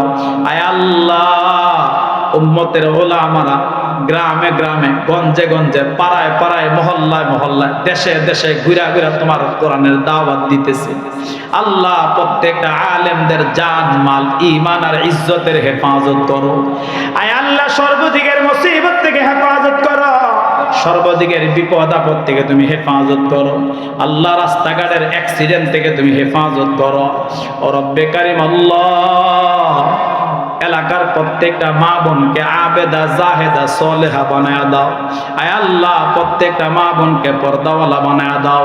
আল্লাহ, তুমি নামাজি বানায়া দাও। ও রব্বে কারীম আল্লাহ, শেষ ফরিয়াদ, আমরা যারা হাত তুলেছি আমাদের সবাইকে জিন্দেগিতে একবার হজ্জে বাইতুল্লাহ নসিব করো। আল্লাহ, তোমার ঘর খানা কাবা বাইতুল্লাহটা সামনে লইয়া 2 রাকাত নামাজ পড়ার তৌফিক দিয়া দিও। আয় আল্লাহ, হাজার আসওয়াদ পাথরটার মধ্যে ঠোঁট লাগা একটা চুমা দেওয়ার তৌফিক দিও। আয় আল্লাহ, সাফা মারওয়া সাই করার তৌফিক দিও। আয় আল্লাহ রব্বুল আলামিন, জমজম পানি হাতে লইয়া দোয়া করার তৌফিক দিও। আল্লাহ, সর্বশেষ তোমার বন্ধুর রওজাটা, সাহাবীরা তোমার দোস্ত দেখা তারা তো ধন্য হয়ে গেছে। আল্লাহ, আমাদের সবাইকে তোমার বন্ধুর রওজার পাশে দাঁড়া প্রাণ ভরে একটা সালাম দেওয়ার তৌফিক দিও। আল্লাহুম্মা তাহহির কুলুবানা আন গায়রিক ওয়া নাওয়ির কুলুবানা বিনূরি মা'রিফাতিক আবাদান আবাদান ইয়া আল্লাহ। ওয়া সাল্লাল্লাহু তাআলা আলা খায়রি খালকিহি মুহাম্মাদিন ওয়া আলিহি ওয়া আসহাবিহি আজমাইন। সুবহানা রাব্বিকা রাব্বিল ইজ্জাতি আম্মা ইয়াসিফুন ওয়া সালামুন আলাল মুরসালিন। আলহামদুলিল্লাহি রাব্বিল আলামিন। আসসালামু আলাইকুম।